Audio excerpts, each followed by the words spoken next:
So dear students, good morning. क्या आप लोगों ने सेकेंड वीडियो देखा जो इलेक्ट्रोस्टैटिक्स की? अगर आप इलेक्ट्रोस्टैटिक्स की सेकेंड वीडियो आप नहीं देखेंगे तो आगे आपको इलेक्ट्रोस्टैटिक्स पढ़ने की प्रक्रिया में काफ़ी तकलीफ होगा, काफ़ी मुश्किल होगा। तो ये सेकेंड लेक्चर बहुत इम्पोर्टेंट है चार्ज पॉइंट ऑफ व्यू से, चार्ज के समझने पॉइंट ऑफ व्यू से। तो आप पहले उसको देखें, एक बार, दो बार, तीन बार, आपको जितनी बार मन करे आप उतनी बार देखें। लेकिन उसमें जितनी बातें बताई गई हैं वो बहुत अच्छे से आप समझें और उसमें एक एक बात जो लिखाई गई है वो अपने कॉपी में नोट डाउन कर लें। आप देखिएगा इस पूरी प्रक्रिया में हम यहाँ आपके लिए ऐसा वीडियो बना ही रहे हैं कि आप एक एक बात अच्छे से समझ सके और जितनी आपकी कॉपी में नोट होनी चाहिए वो पूरा का पूरा दर्ज हो सके। क्योंकि हमने बताया है आफ्टर एंड ऑल आपकी कॉपी ही आपके रिवीजन में लास्ट एग्जाम के समय काम आएगा।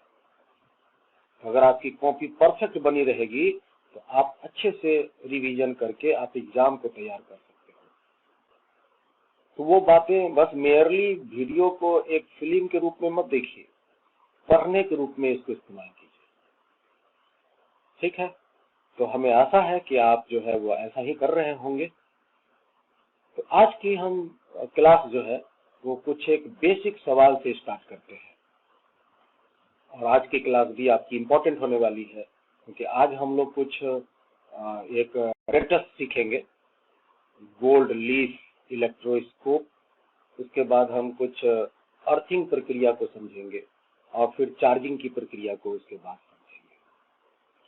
तो ठीक है, पहले हम कुछ सवाल को डिस्कस कर लेते हैं और हम पहले सवाल लिख लेते हैं। यह है पहला सवाल।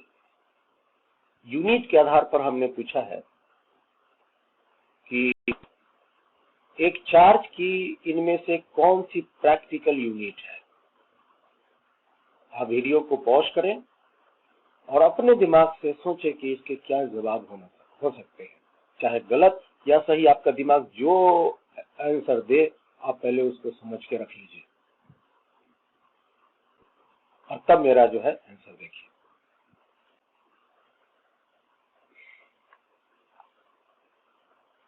ESU ऑफ चार्ज जो है, ये जो पहला है, ये CGS unit in electrostatic system. पहले बहुत सारे यूनिट सिस्टम हुआ करते थे। EMU जो ऑफ चार्ज है ना, ये भी CGS यूनिट है ना, और ये है इलेक्ट्रोमैग्नेटिक सिस्टम।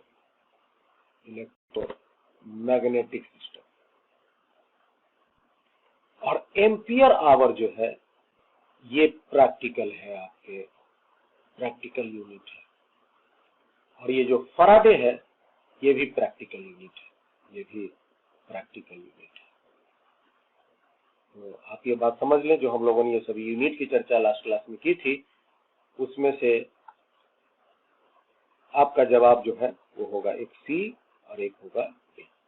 ये नहीं होगा क्योंकि ये दोनों जो है वो CGS सिस्टम है। अगर हम यहाँ एम्पियर सेकेंड देते तो वो भी आंसर नहीं होता क्योंकि वो SI यूनिट हो जाता। ठीक है? कूलम लिखते अगर तो वो भी आंसर नहीं होता क्योंकि कूलम भी SI यूनिट हो जाता। लेकिन हमसे प्रैक्टिकल यूनिट पूछता है तो वो हम लोग ये दो प्रकार का इस्तेमाल करते हैं। बढ़ते हैं अगले सवाल। पहले हम सवाल लिख लेते हैं। तो ये है आपके सामने नेक्स्ट प्रॉब्लम। पहले आप इसके वीडियो को पॉज करें, सवाल को उतार लें और पहले अपना दिमाग लगाकर इसको पूरी तरह से बनाने का प्रयास करें और फिर इसके बाद सॉल्यूशन को देखें। प्रश्न बहुत ही सिंपल है। How many electronic charges are required to form 1 coulomb of charge. बातें समझ में आ रहा? कितनी संख्या में इलेक्ट्रॉनिक चार्जेस हो, इलेक्ट्रॉनिक चार्जेस माने कितनी संख्या में इलेक्ट्रॉन्स हो जिनकी टोटल चार्ज जो है वो 1 कूलम हो जाए। तो कैसे निकालेंगे? तो मान लेते हैं let n be the number of electron जिनके n संख्या है और इनके टोटल चार्ज का मान 1 कूलम हो जाएगा। तो n गुना E ये हो गए उनके charge of n electrons, charge of n electrons, है ना। तो इसका मतलब हुआ कि n गुना E ये बराबर, ये जो चार्ज ऑफ n इलेक्ट्रॉन्स किसके बराबर होने चाहिए? 1 कूलम के। ये बराबर होगा 1 कूलम। तो आप यहां से n इलेक्ट्रॉन का चार्ज कितना होता है? 1.6 10⁻⁻19 बराबर हो जाएगा 1 कूलम। और यहां से आप n का मान निकाल सकते हैं 1.6 × 10⁻⁻19। आप इसको भाग दीजिए, तो आपका जो आंसर आएगा कितना आएगा, जरा कैलकुलेट करके देखिए। तो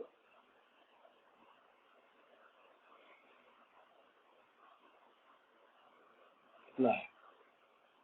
0.625 × 10⁻⁻, ऊपर जाएगा तो +90।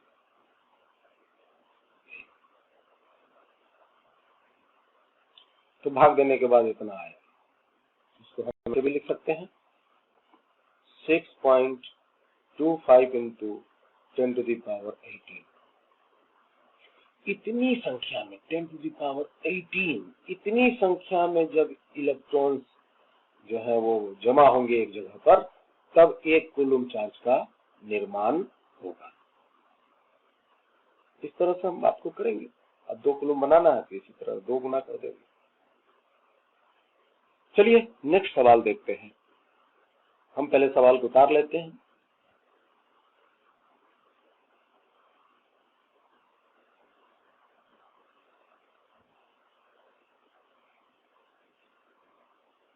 तो यह है आपके सामने नेक्स्ट प्रॉब्लम।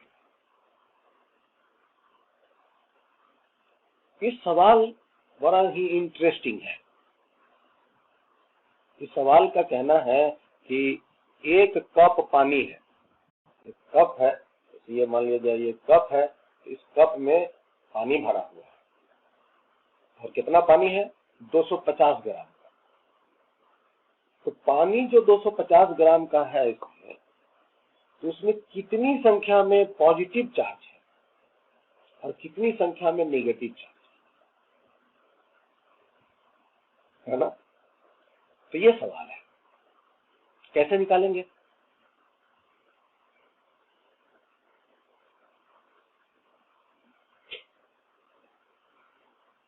तो पॉजिटिव चार्ज, पानी का पॉजिटिव चार्ज भाई हम कैसे निकालेंगे, नेगेटिव चार्ज कैसे निकालेंगे? तो सुनो, हमने लास्ट क्लास में बहुत बहुत बार बोला है कि कोई भी बॉडी जो भी हम न्यूट्रल कहते हैं, इसका मतलब नहीं कि उसके पास चार्ज नहीं है। उसके पास बहुत सारे चार्जेस हैं, इलेक्ट्रॉन के रूप में, प्रोटॉन के रूप में, बहुत सारे चार्जेस हैं।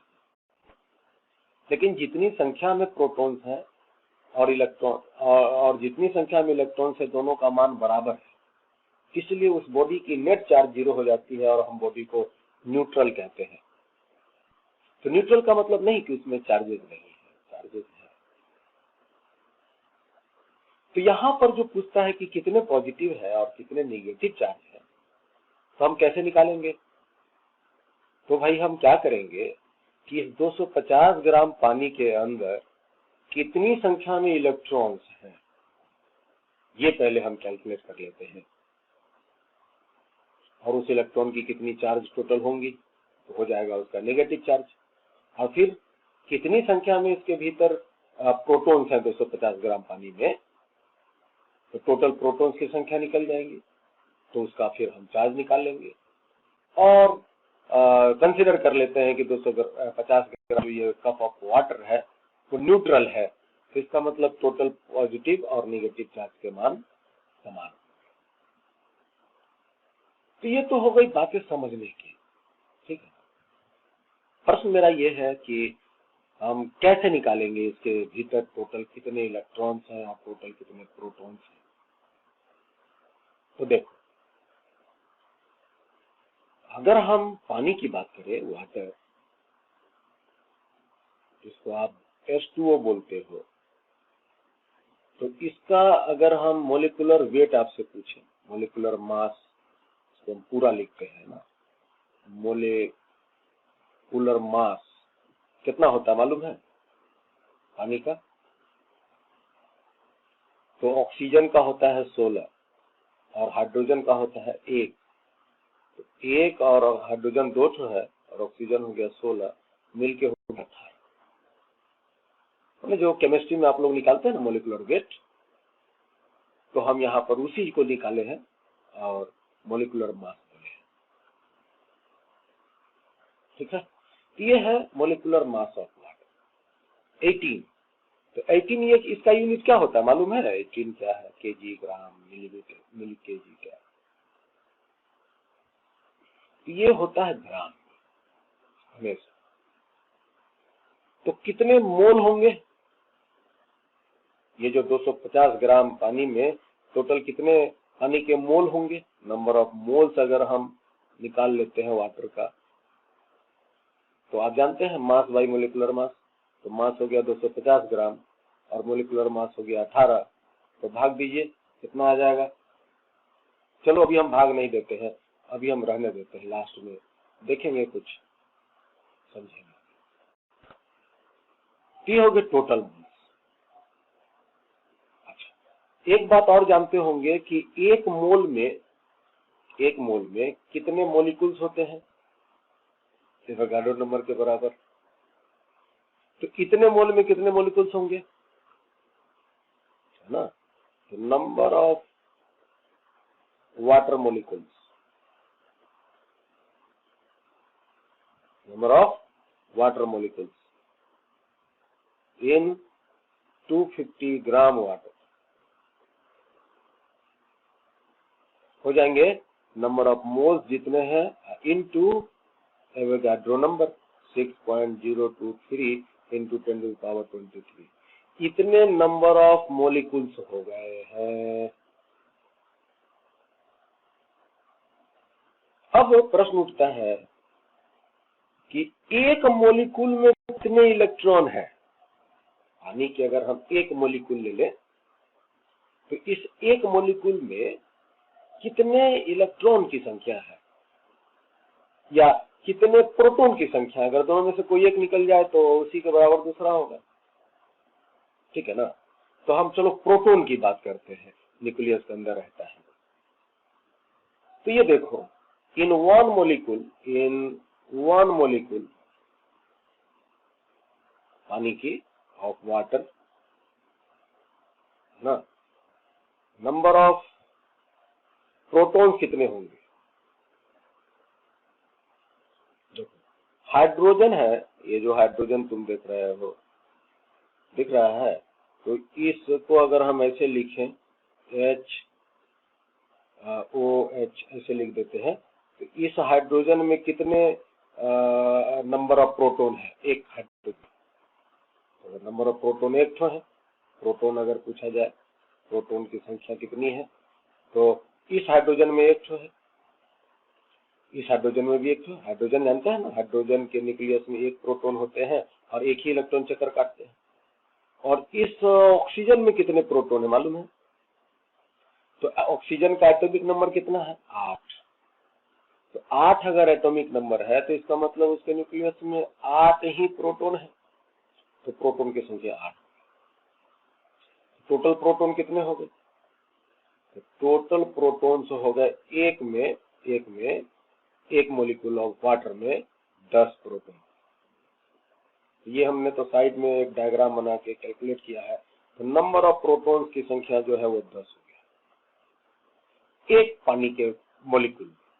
और ऐसा कितना मॉलिक्यूल है? इतना मॉलिक्यूल है। तो अब यहां से हम टोटल चार्ज निकाल सकते हैं, टोटल इलेक्ट्रॉन्स निकाल सकते हैं। टोटल इलेक्ट्रॉन्स, या आप प्रोटॉन भी कह सकते हैं। कितना मान होगा? तो इतने संख्या में मॉलिक्यूल है और एक मॉलिक्यूल में 10 प्रोटॉन है, तो 10 ही इलेक्ट्रॉन भी होंगे। तो टोटल इलेक्ट्रॉन्स हो जाएंगे 250/18 इंटू 6.023 10⁻23 इंटू 10।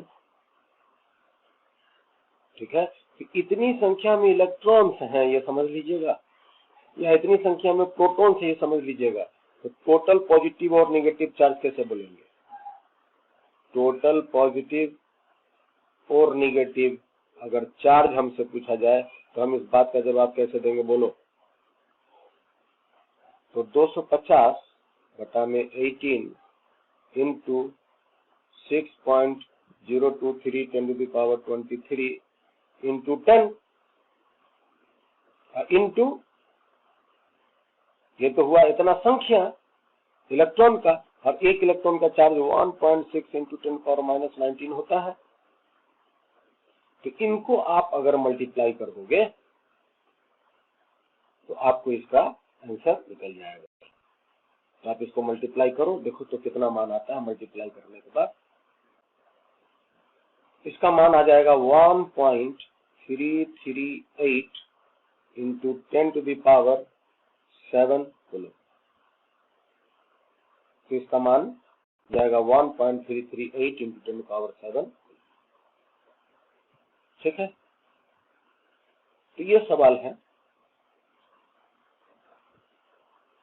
तो इसी तरह आपको कोई भी सब्सटेंस आपको दे दिया जाए, उसकी मात्रा दे दिया जाए 50 ग्राम 100 ग्राम, और पूछा जाए कि उसमें टोटल कितने पॉजिटिव चार्ज हैं या टोटल कितने नेगेटिव चार्ज हैं, या उसके टोटल भीतर में कितने इलेक्ट्रॉन्स हैं या उसके कितने प्रोटॉन्स हैं, तो ये सारी बातें आप इस तरह से कैलकुलेट कर सकते हैं। तो ठीक है, हम लोग बढ़ते हैं आगे, एक सवाल और देखते हैं। तो ये है आपके सामने नेक्स्ट प्रॉब्लम।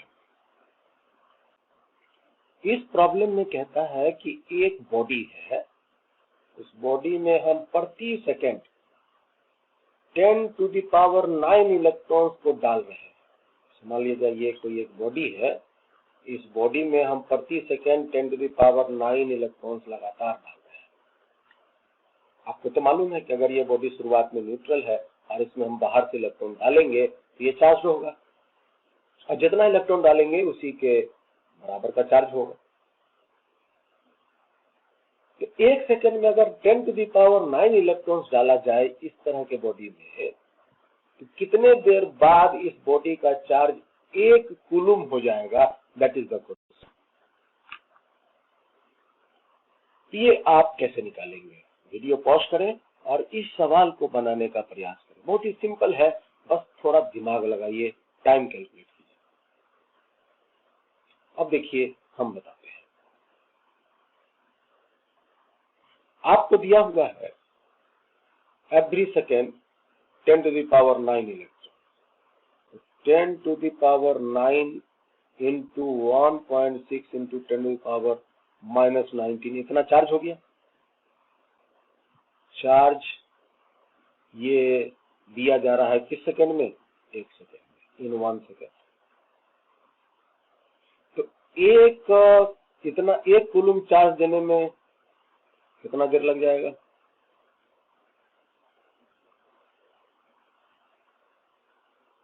कूलम चार्ज करने में 1/10⁹ इंटू 1.6 इंटू 10⁻⁻19 सेकेंड लग जाएगा। यूनिटरी मेथड से हम लगा रहे हैं, देख रहे हैं। तो आप इसको थोड़ा कैलकुलेट कीजिए और थोड़ा बताइए कि क्या इसके रिजल्ट आते हैं। क्या रिजल्ट आया? तो इसके रिजल्ट आएंगे कैलकुलेट करने के बाद 6.25, ये 1/1.6 करते हैं ना, तो वो 6.25 आता है, इंटू 10⁻18 है ना, ये 18 हो जाता है और ये प्लस 19 है, तो कितना हो गया? 9 हो जाएगा, 9 सेकेंड है। तो इतना सेकेंड हुआ। ये बहुत छोटा समय नहीं है। ये सेकंड में तो चलो ठीक है दिख रहा है, लेकिन ये बहुत बहुत बड़ा समय है। अगर हम इसको सेकंड को आवर में बदल दें, तो आवर में सेकंड को मिनट में बदल दें तो 60 से भाग देना होगा, तो मिनट में तो बन जाएगा, लेकिन बहुत ज्यादा अंतर नहीं आएगा। चलो आवर में बदल दें, आवर में तो बदल जाएगा, फिर भी कोई ज्यादा असर नहीं होगा। दिन में बदल दें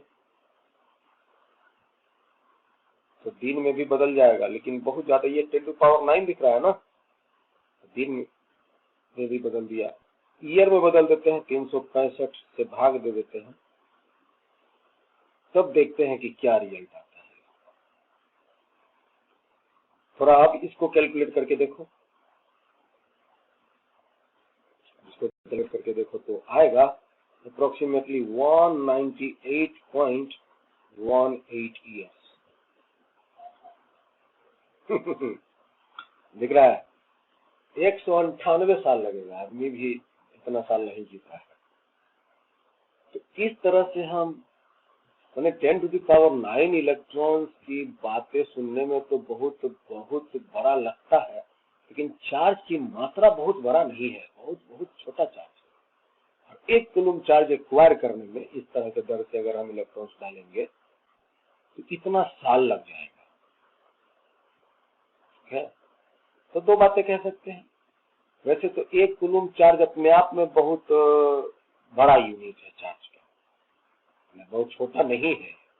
हालांकि इससे भी बड़ा यूनिट हम लोगों ने पढ़ रखा है चार्ज का, लेकिन 1 कूलम स्टिल जो है एक बड़ा यूनिट होता है ना। तो हम लोग क्या करते हैं, इसको हम अगर लिख देते हैं, तो हम लोग क्या करते हैं कि इसके 1 कूलम की यूनिट को छोटा दर्शाने के लिए हम लोग इसके साथ, अब चूंकि ऐसा यूनिट तो कूलम ही है, तो इसका यूनिट तो कूलम में ही रहना है, तो हम कूलम में ही रख के कुछ प्रीफिक्स लगाकर इसके वैल्यू को छोटा इस्तेमाल करते हैं। तो इन जनरल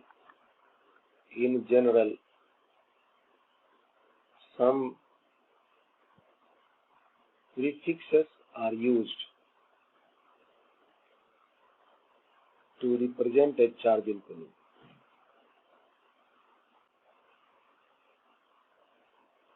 हालांकि कूलम ही इसका ऐसा यूनिट है, याद रखिएगा, तो हमें कूलम में ही बोलना है, लेकिन चूंकि कूलम अभी अभी आप देखें बहुत बड़ा चार्ज की यूनिट मान हो जाती है ना, तो हम इसको छोटा करके प्रीफिक्स लगाकर छोटा करते हैं। क्या क्या प्रीफिक्स लगा सकते हैं, तो हम यूज करते हैं, जैसे मान लो माइक्रो यूज करते हैं, तो 1 माइक्रो कूलम, ये ज्यादातर इस्तेमाल होता है। लेकिन और भी यूनिट है जो इसके साथ यूज हो सकते हैं। 1 नैनो कूलम, ये भी यूज होते हैं, 9 कूलम। पिको कूलम भी यूज होते हैं, एनसीईआरटी में आपको सवाल पिको के साथ भी मिलेंगे। मिली कूलम भी होते हैं, कुछ एक सवाल में मिली कूलम भी मिलेंगे। मिली माने 10⁻⁻3। तो इस तरह के, है ना, हम लोग यूनिट एंड डायमेंशन में ये सारे प्रीफिक्सेस सफिक्सेस पढ़ते हैं। तो इस तरह के कुछ हम प्रीफिक्स लगाकर चार्ज के जो यूनिट है, कूलम की जो वैल्यू है, उसको हम कम करके दर्शाते हैं। ठीक है, तो अब हम बात करते हैं, एक इंस्ट्रूमेंट है जिसका नाम है गोल्ड लीफ इलेक्ट्रोस्कोप।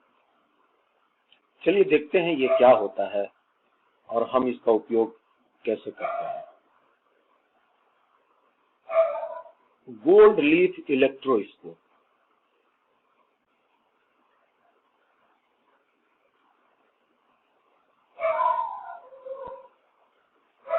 आजकल कुत्ते जो हैं काफी भौंक रहे हैं इस पर। पहले क्या है कि उनको कहीं कहीं से खाना मिल जाया करता था, सारे होटल वगैरह बंद है, तो ये लोग भी छटपटा रहे हैं। पूरा नाम है गोल्ड लीफ इलेक्ट्रोस्कोप। ये इंस्ट्रूमेंट चार्ज को डिटेक्ट करने के लिए हम इस्तेमाल करते हैं कि किसी भी बॉडी में चार्ज है या चार्ज नहीं है, और चार्ज है तो उसकी मात्रा, अप्रोक्सीमेट मात्रा एग्जैक्ट तो नहीं, तो अप्रोक्सीमेट मात्रा हम उसका पता लगाते हैं। और ये एक बहुत ही सिंपल सा इंस्ट्रूमेंट होता है गोल्ड लीफ इंस्ट्रूमेंट। हम इसको पहले बना देते हैं, उसके बाद आप देखिए इसमें क्या होता है कि एक शीशा का चेम्बर होता है, एक बोतल की तरह समझ लीजिए कि शीशा का एक बोतल है, और इस बोतल में एक ये मुहाना है, यहाँ पर ये एक मुहाना हुआ, और इसमें हम एक छेद कर देते हैं, और इस जो छेद किए हैं इसमें हम एक दूसरा कॉपर या कोई एक कंडक्टर तार को हम इसमें इंसर्ट कर देते हैं, और उसी कॉपर तार का ही एक यहाँ पर ऊपर में कैप लगा के रखते हैं। This is cap over the, ये कॉपर का है ये। और इसके नीचे, ये जो नीचे है यहाँ पर हम सोना का, तो ऐसा करते हैं कॉपर का कलर जो है हम अलग ले लेते हैं। कॉपर का कलर हम क्या ले लें, रेड ले लेते हैं। ये रेड हो गया, ये कॉपर का तार हो गया, और ये जो है आपका कॉपर का वायर हो गया। और एक नीचे में, यहाँ पर नीचे में बहुत बहुत महीन, बहुत पतला पत्ता, किसका, वो सोने का, गोल्ड, एक पत्ता जो है यहाँ पर एक प्लेट के रूप में यहाँ पर हम लटका देते हैं ऐसे। ये लीफ है, इसको हम बोलते हैं लीफ, ठीक है, ये लीफ है। और ये यहाँ पर ये पत्ता जुड़ा रहता है। हल्का सा भी बहाव किसी भी तरह का आया तो ये लीफ जो है वो या तो ये जो लीफ है या तो इधर जा सकता है या इधर जा सकता है, ये लीफ या तो इधर जा सकता है या इधर जा सकता है। ये लीफ आराम से डाइवर्ज कर सकता है, अगर हम उसमें किसी तरह का व्यवस्था दे दे डाइवर्ज करने का, तो डाइवर्ज कर सकता है। तो ये है, ये ग्लास बोतल मान लीजिए, ये आपकी ग्लास बोतल हो गई, ग्लास बोतल। और ये जो है आपका बीच में, और ये जो गया है ये आपका कॉपर वायर है,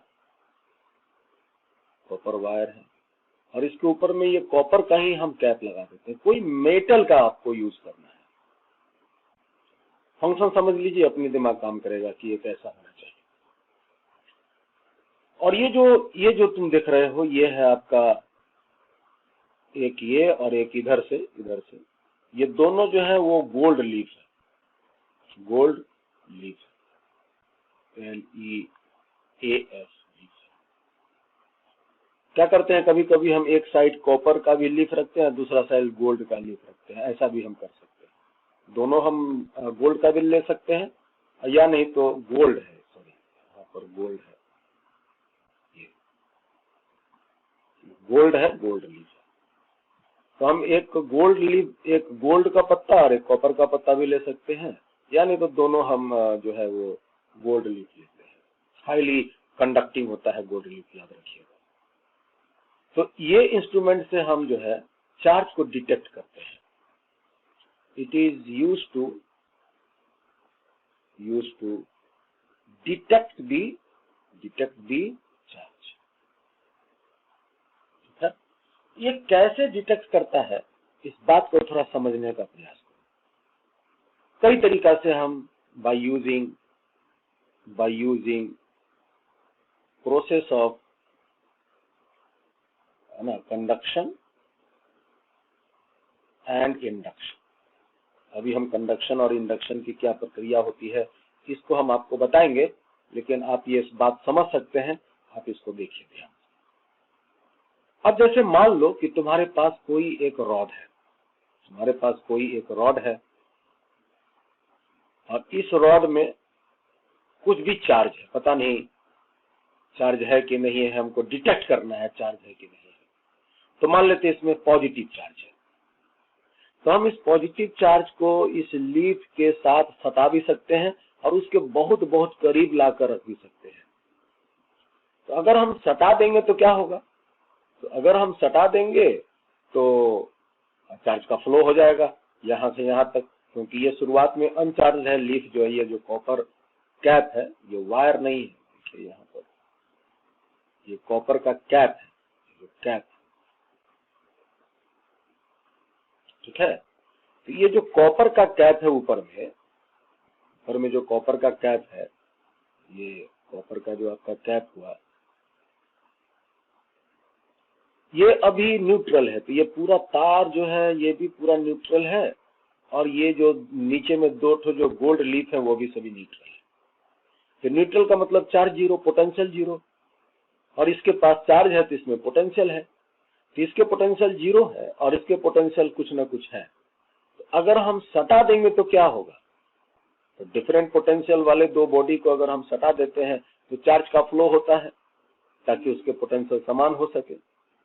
तो हम जब हम इसके साथ सटा देंगे तो इसके चार्ज जो है, इसके जो चार्ज है वो चार्ज सटाने के बाद ये चार्ज अगर हम इसको सटा देंगे, इसके चार्ज हम यहाँ भी खींच के ले जाते हैं, अगर हम सटा देंगे तो ये जो ऊपर वाला प्लेट है वो पॉजिटिवली चार्ज हो जाएगा,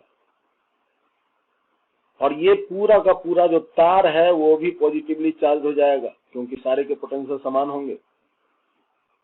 और ये भी जो आपका लीफ है वो पॉजिटिव चार्ज हो जाएगा, और ये भी जो लीफ है वो पॉजिटिव चार्ज हो जाएगा, और ये दोनों लीफ जब पॉजिटिव चार्ज हो जाएंगे तो क्या होंगे, ये जो लीफ है आपस में एक दूसरे से डाइवर्ज कर जाएगा, है ना। तो ये जो लीफ है इस तरह से वो डाइवर्ज कर जाएगा,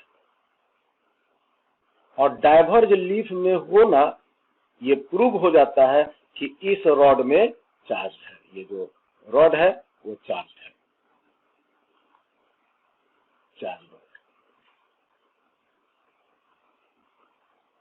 ये तो हुआ एक प्रक्रिया जिसमें हमने क्या यूज किया है, कंडक्शन। कंडक्शन में क्या है कि हम एक रॉड को ले आए, उसको हम कॉपर के कैप से जस्ट हटा दिए, टच करा दिए, टच कराने से रॉड के चार्ज जो है वो कैप में चले गए, और इस कॉपर वायर के माध्यम से वो चार्ज चल करके वो लीफ में आ गए, और दोनों लीफ में पॉजिटिव चार्ज या दोनों लीफ में समान चार्ज जाएगा, और आपस में सिमिलर चार्ज जाएगा, और आपस में दोनों रिपेल कर लेंगे, और आपस में ये जो लीफ है वो डाइवर्ज हो जाएंगे। और डाइवर्ज हो जाना ये साबित करता है कि इस रॉड में चार्ज था। इस तरह से डिटेक्ट हो जाएगा। अगर रॉड में चार्ज नहीं होगा, क्योंकि वो तो दिखाई नहीं देता है ना, ऐसा नहीं है कि चार्ज है कि नहीं है देख लो तो पता चल जाएगा, तो नहीं दिखाई देता है। तो इस तरह से हम इनडायरेक्ट व्यू करके इसका हम डिटेक्शन करते हैं। तो अगर ये रॉड में चार्ज नहीं होगा तो सटाने के बावजूद भी इसमें चार्ज फ्लो नहीं होगा, तो ये लिफ्ट में नहीं आएगा, तो डाइवर्ज नहीं होगा, जैसा वैसे था वैसे ही रहेगा। अब हम यहाँ पर ये अभी हमने जो प्रोसेस तैयार किया है वो है कंडक्शन, ठीक है। अगर हम इंडक्शन की प्रक्रिया में इससे हम डिटेक्ट करते तो क्या करते, तो इंडक्शन अगर हम करते तो हम इसको सटाते नहीं, है ना, इसके हम बहुत करीब लाके ये रॉड को रखते हैं। हम एक और फिगर बनाते हैं, अभी हम यहाँ पर डिटेक्ट कर रहे हैं बाई कंडक्शन। अब ये जो डायग्राम तुम देख रहे हो, ये डायग्राम में डिटेक्ट हुआ है, डिटेक्ट, है ना, ऑफ चार्ज बाई कंडक्शन।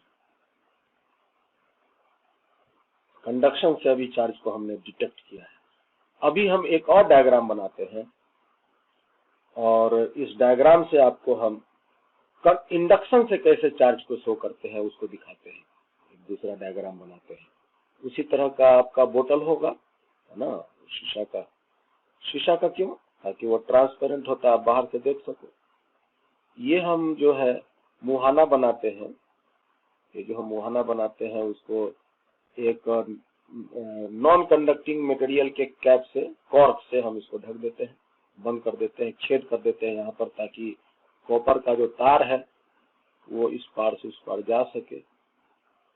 इस तार के ऊपर जो है, तार के ऊपर एक कॉपर का ही कैप है, डिस्क नाम का है ये, समझ लीजिए एक प्रकार का डिस्क है ऊपर में, और नीचे में जो है वो आपका गोल्ड लीफ है जो इस तरह से लटका हुआ है, अभी इस तरह से डाइवर्ज अभी नहीं किए हुए, बस यूं ही लटका हुआ है, जैसे हाथ झूला रहता है उसी तरह से ये पत्ता जो है झूला हुआ है जस्ट।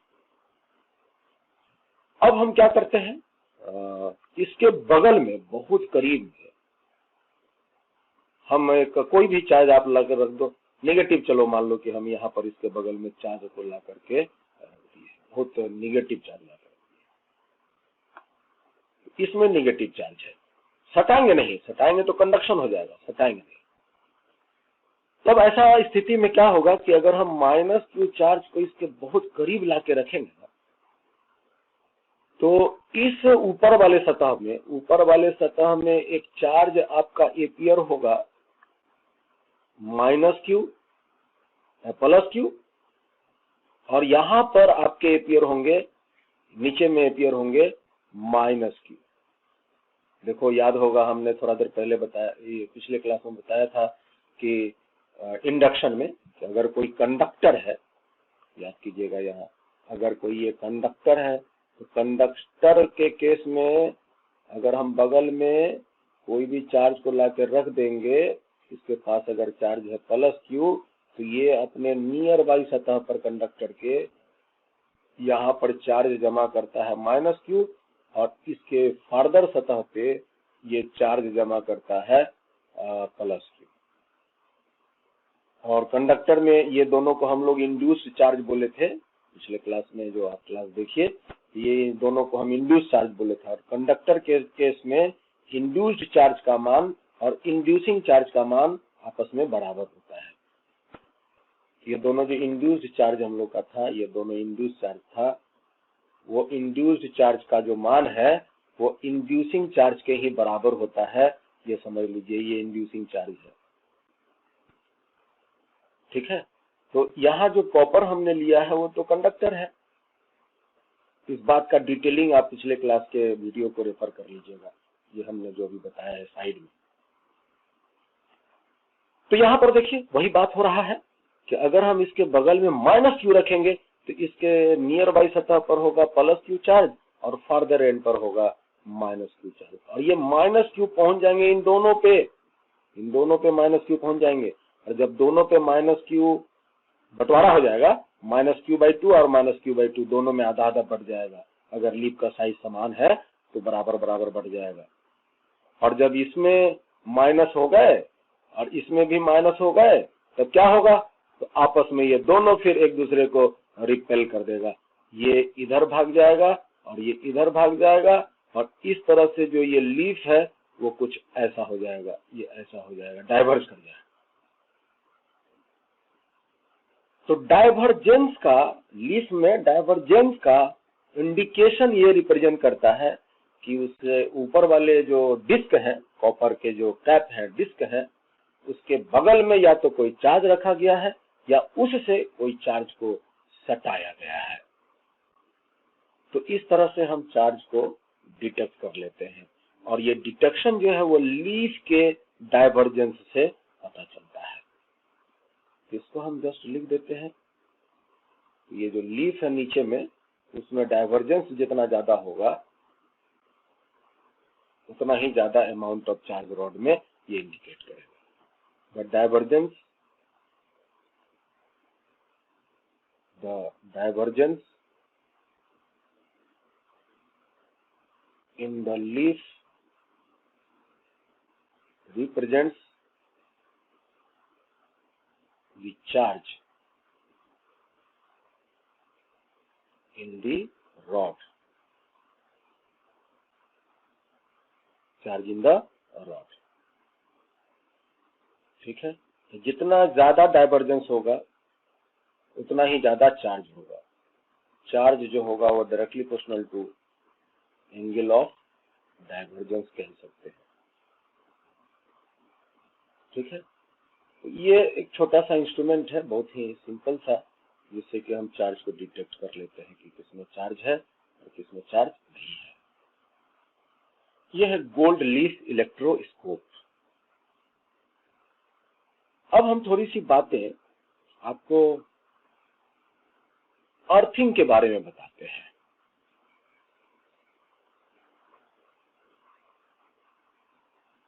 अर्थिंग या इसी को आप ग्राउंडिंग भी कह सकते हो। ग्राउंडिंग देखिएगा इलेक्ट्रिसिटी के टॉपिक में या नहीं तो इलेक्ट्रोस्टैट में भी इसके जो सिंबल हैं कुछ इस तरह से मिलेंगे आपको, इस तरह से ऐसे सिंबल आपको मिलेगा। ये प्रक्रिया अर्थ है। ये आपका जो नीचे वाला जो डैश डैश देख रहे हैं ये अर्थ को रिप्रेजेंट करता है। हम लोग की जो धरती होती है वो एक गुड कंडक्टर की तरह बिहेव करता है। Our earth behaves as a good conductor.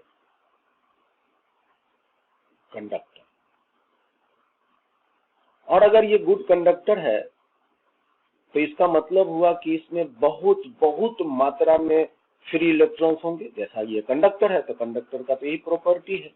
And hence it has enormous amount of free electrons। इसमें इनॉर्मस अमाउंट में फ्री इलेक्ट्रॉन्स होते हैं क्योंकि ये गुड कंडक्टर है। गुड कंडक्टर में इलेक्ट्रॉन्स की भरमार होती है जिसको हम फ्री इलेक्ट्रॉन्स कहते हैं, और वो कंडक्शन इलेक्ट्रॉन भी होता है जिसके वजह से कंडक्टर में इलेक्ट्रिसिटी फ्लो होता है। ये सारी बातें तो हम जानते हैं। तो ये धरती जो है वो कंडक्टर है। धरती के सतह पर चार्ज रहता है। हालांकि इसकी मान बहुत बहुत कम होता है, बहुत छोटा होता है, लेकिन इसके सतह पर चार्ज होता है। द चार्ज, या ऐसे कह सकते हैं इसको, the surface charge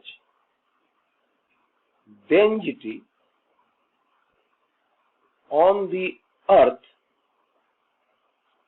is about 1 nanocoulomb per meter square। धरती के सतह पर चार्ज रहते हैं और उसकी जो मात्रा होती है वो 1 नैनोकूलम। नैनो मतलब 10⁻⁹। अब इस चार्ज की वजह से जो है ना धरती में एक कांस्टेंट पोटेंशियल रहता है। धरती का पोटेंशियल एग्जैक्टली जीरो नहीं होता, और इस चार्ज की वजह से इसके जो धरती के पोटेंशियल जो है एक मात्रा में रहते हैं और वो जनरली कांस्टेंट रहते हैं। The surface charge density on earth is about this, and hence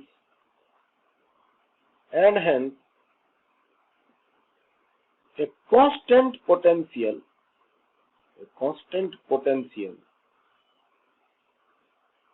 V is maintained by earth। ठीक है। हम लोग क्या करते हैं फॉर प्रैक्टिकल कैलकुलेशन के लिए, क्योंकि ये चार्ज बहुत बहुत कम है और इसके जो पोटेंशियल के मान भी जो हमने यहाँ भी के रूप में रिप्रेजेंट किया है, ये भी बहुत बहुत छोटा होता है, बहुत बड़ा भी नहीं होता। तो हम लोग कैलकुलेशन की सिंप्लिसिटी के लिए, अपने कैलकुलेशन को आसान रखने के लिए क्या करते हैं कि धरती को हम एक न्यूट्रल के रूप में कंसीडर कर लेते हैं और फिर उस केस में उसकी पोटेंशियल को हम जीरो कंसीडर कर लेते हैं। For practical calculation,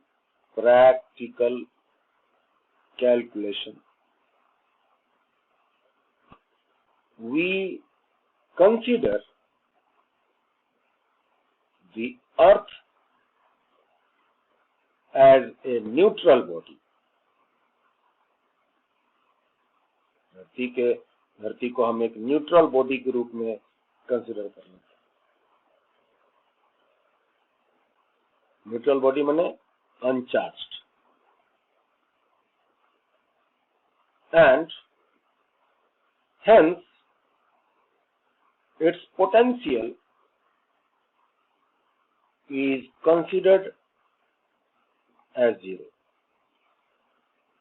और इस वजह से हम इसका पोटेंशियल को कंसीडर कर लेते हैं जीरो। ठीक है, तो हमने धरती के बारे में कुछ बातें अभी बताई हैं, 3 बातें। एक तो धरती गुड कंडक्टर है और ये इनॉर्मस अमाउंट में फ्री इलेक्ट्रॉन्स रखता है। एक्चुअली में धरती के सतह पर कुछ चार्ज रहते हैं और उसकी मात्रा बहुत छोटी होती है, और इसी की वजह से धरती में एक पोटेंशियल मेंटेन रहता है।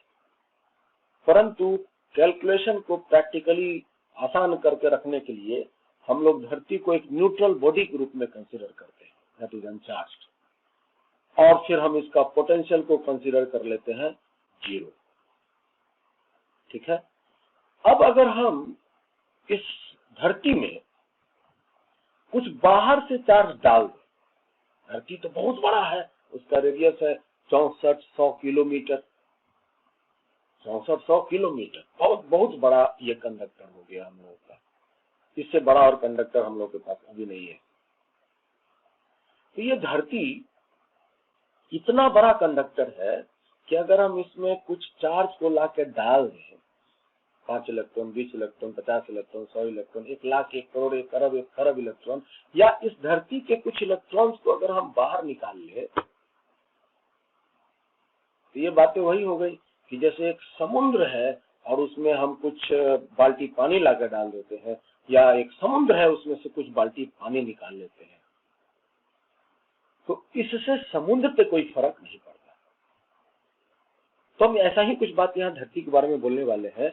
अगर धरती में हम बाहर से कुछ चार्ज को डाल दें, या धरती के कुछ चार्ज को अगर हम निकाल लें, तो इसके पोटेंशियल्स बहुत ज्यादा एप्रिसिएबली चेंज नहीं करता। इसके पोटेंशियल जो है वो बहुत ज्यादा चेंज नहीं कर पाता।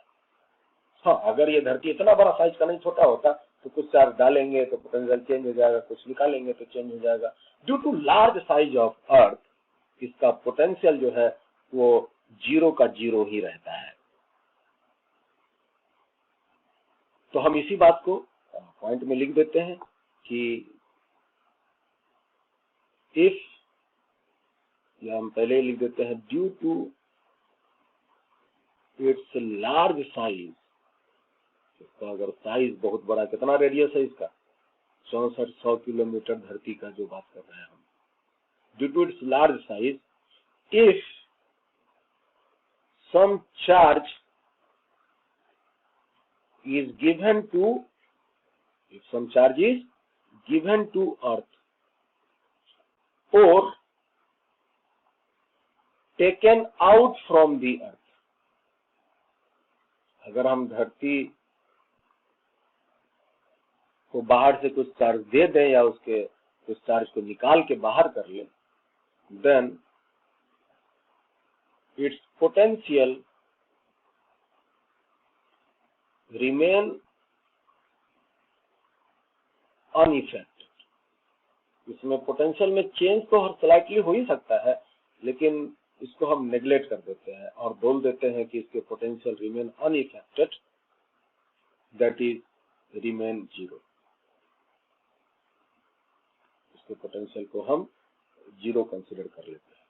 तो इसका मतलब क्या हुआ? इसका मतलब ये हुआ कि धरती एक ऐसा बॉडी है जिसके पोटेंशियल जीरो थे और बाद में जीरो ही रहेंगे। कुछ चार्ज देने पर भी कोई फर्क नहीं पड़ रहा है, कुछ चार्ज निकाल लेने के बाद भी इस पर कोई फर्क नहीं पड़ रहा है। तो इसके पोटेंशियल जो है हम कंसीडर करेंगे zero. Potential of earth, potential of अर्थ, ये हम कंसीडर करते हैं जीरो। ये मत समझिएगा कि धरती का पोटेंशियल जीरो होता है, it is considered as zero.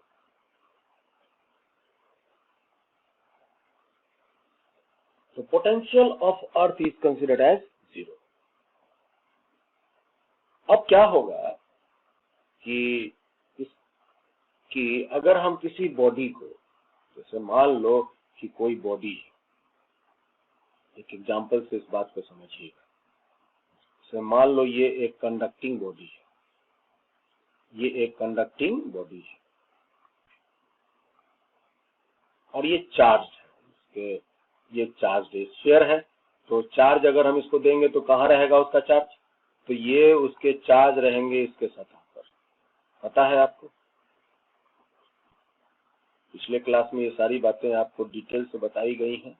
जरा भी कंफ्यूजन हो मेरे बात के बोलने पर तो आप तुरंत वीडियो को रेफर करेंगे और चीजों को पहले समझ लेंगे। ये धरती थी, ये बॉडी था, स्फीयर था, और ये कंडक्टिंग बॉडी है। तो हम कंडक्टिंग बॉडी में जो भी चार्ज देते हैं, चाहे वो सॉलिड हो या हॉलो हो, वो उसके सतह पर चार्ज चला जाता है। तो मान लिया जाए इसके चार्ज है प्लस, तो इसका पोटेंशियल की अगर हम बात पूछें तो पिछले क्लास में पोटेंशियल का एक फॉर्मूला दिए थे, KQ/R। इसका मान लिया जाए रेडियस अगर R है, इसमें कुछ तो रेडियस होगा ही इसका रेडियस अगर R है तो इसका पोटेंशियल क्या होगा भाई, अगर इसका पोटेंशियल R है, सॉरी रेडियस R है, तो इसका पोटेंशियल जो है वो पॉजिटिव होगा कि निगेटिव होगा, पॉजिटिव होगा, ठीक है, क्योंकि चार्ज पॉजिटिव है। अगर ये चार्ज नेगेटिव होता, पोटेंशियल का फॉर्मूला हम बगल में लिख देते हैं, थोड़ा याद कीजिएगा, KQ प्लस या माइनस में बताया था आपको, अगर प्लस चार्ज है तो प्लस, माइनस चार्ज है तो माइनस, बटा में रेडियस R। तो आप यहाँ देखिए कि इस स्फीयर में पॉजिटिव चार्ज है, तो पॉजिटिव चार्ज होने से पोटेंशियल के मान पॉजिटिव हो जाएंगे, तो इसके जो पोटेंशियल है वो पॉजिटिव है। अब कुछ भी मान है, 10, 5, 15, 20 जो भी है, पोटेंशियल हमें इसके वैल्यू से मतलब नहीं है, घटना को समझने से मतलब है कि होता क्या है। और इस साइड मान लिया जाए कि धरती है, यहाँ पर धरती है, ये अर्थ है, और हम इस अर्थ को इस बॉडी से कनेक्ट करने वाले हैं, या इस बॉडी को इस धरती से कनेक्ट करने वाले हैं। क्या करें इसके लिए, तो हम एक तार ले आते हैं, ये देखो तार ले आते हैं। अभी हमने कनेक्ट नहीं किया है, ये आपकी स्विच हो गई, अभी हमने कनेक्ट नहीं किया है, अब करेंगे। तो जब तक कनेक्ट नहीं करेंगे जो है वो माहौल नहीं बनेगा, एक रास्ता नहीं बनेगा जिससे कि चार्ज जो है वो फ्लो हो सके, बंधन टूटा हुआ है। हाँ, ये बात तो है कि एक बात तो ये तय है कि यहाँ का पोटेंशियल का मान क्या है, 0 है। तुम यहाँ का पोटेंशियल बोलो या यहाँ का बोलो या यहाँ का बोलो, सबका पोटेंशियल 0 ही है, क्योंकि वो सभी धरती से कनेक्ट है।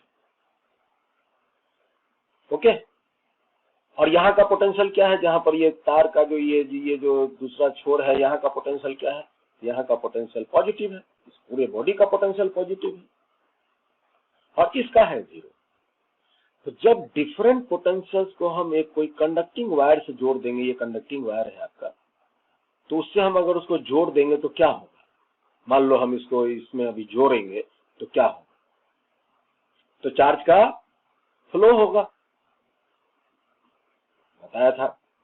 देखिएगा ट्रांसफर ऑफ चार्ज में लॉ लिखाए हुए हैं कि जब दो डिफरेंट पोटेंशियल्स को आपस में हम कनेक्ट करते हैं या आपस में उनको सटा देते हैं तो उनके चार्ज फ्लो होते हैं एक से दूसरे बॉडी में,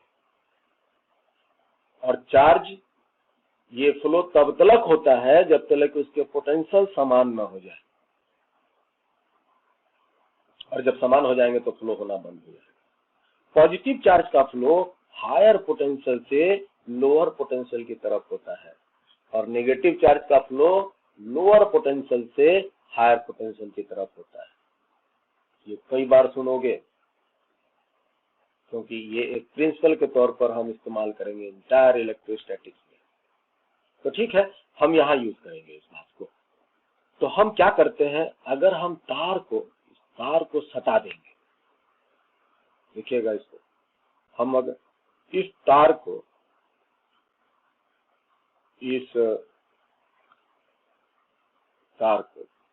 जो ये आपकी स्विच बनी है, हम इस धरती वाले जो कनेक्शन वाले पॉइंट है, ये धरती के कनेक्शन वाले जो ये पॉइंट है, अगर हम इसको इससे जोड़ देंगे, इसका मतलब ये जो बॉडी है वो अर्थ से कनेक्ट हो गया बाय कंडक्टिंग वायर, और यहाँ का तो पोटेंशियल आपका 0 है, याद होगा धरती का पोटेंशियल 0 है, और यहाँ का पोटेंशियल क्या था, पॉजिटिव था।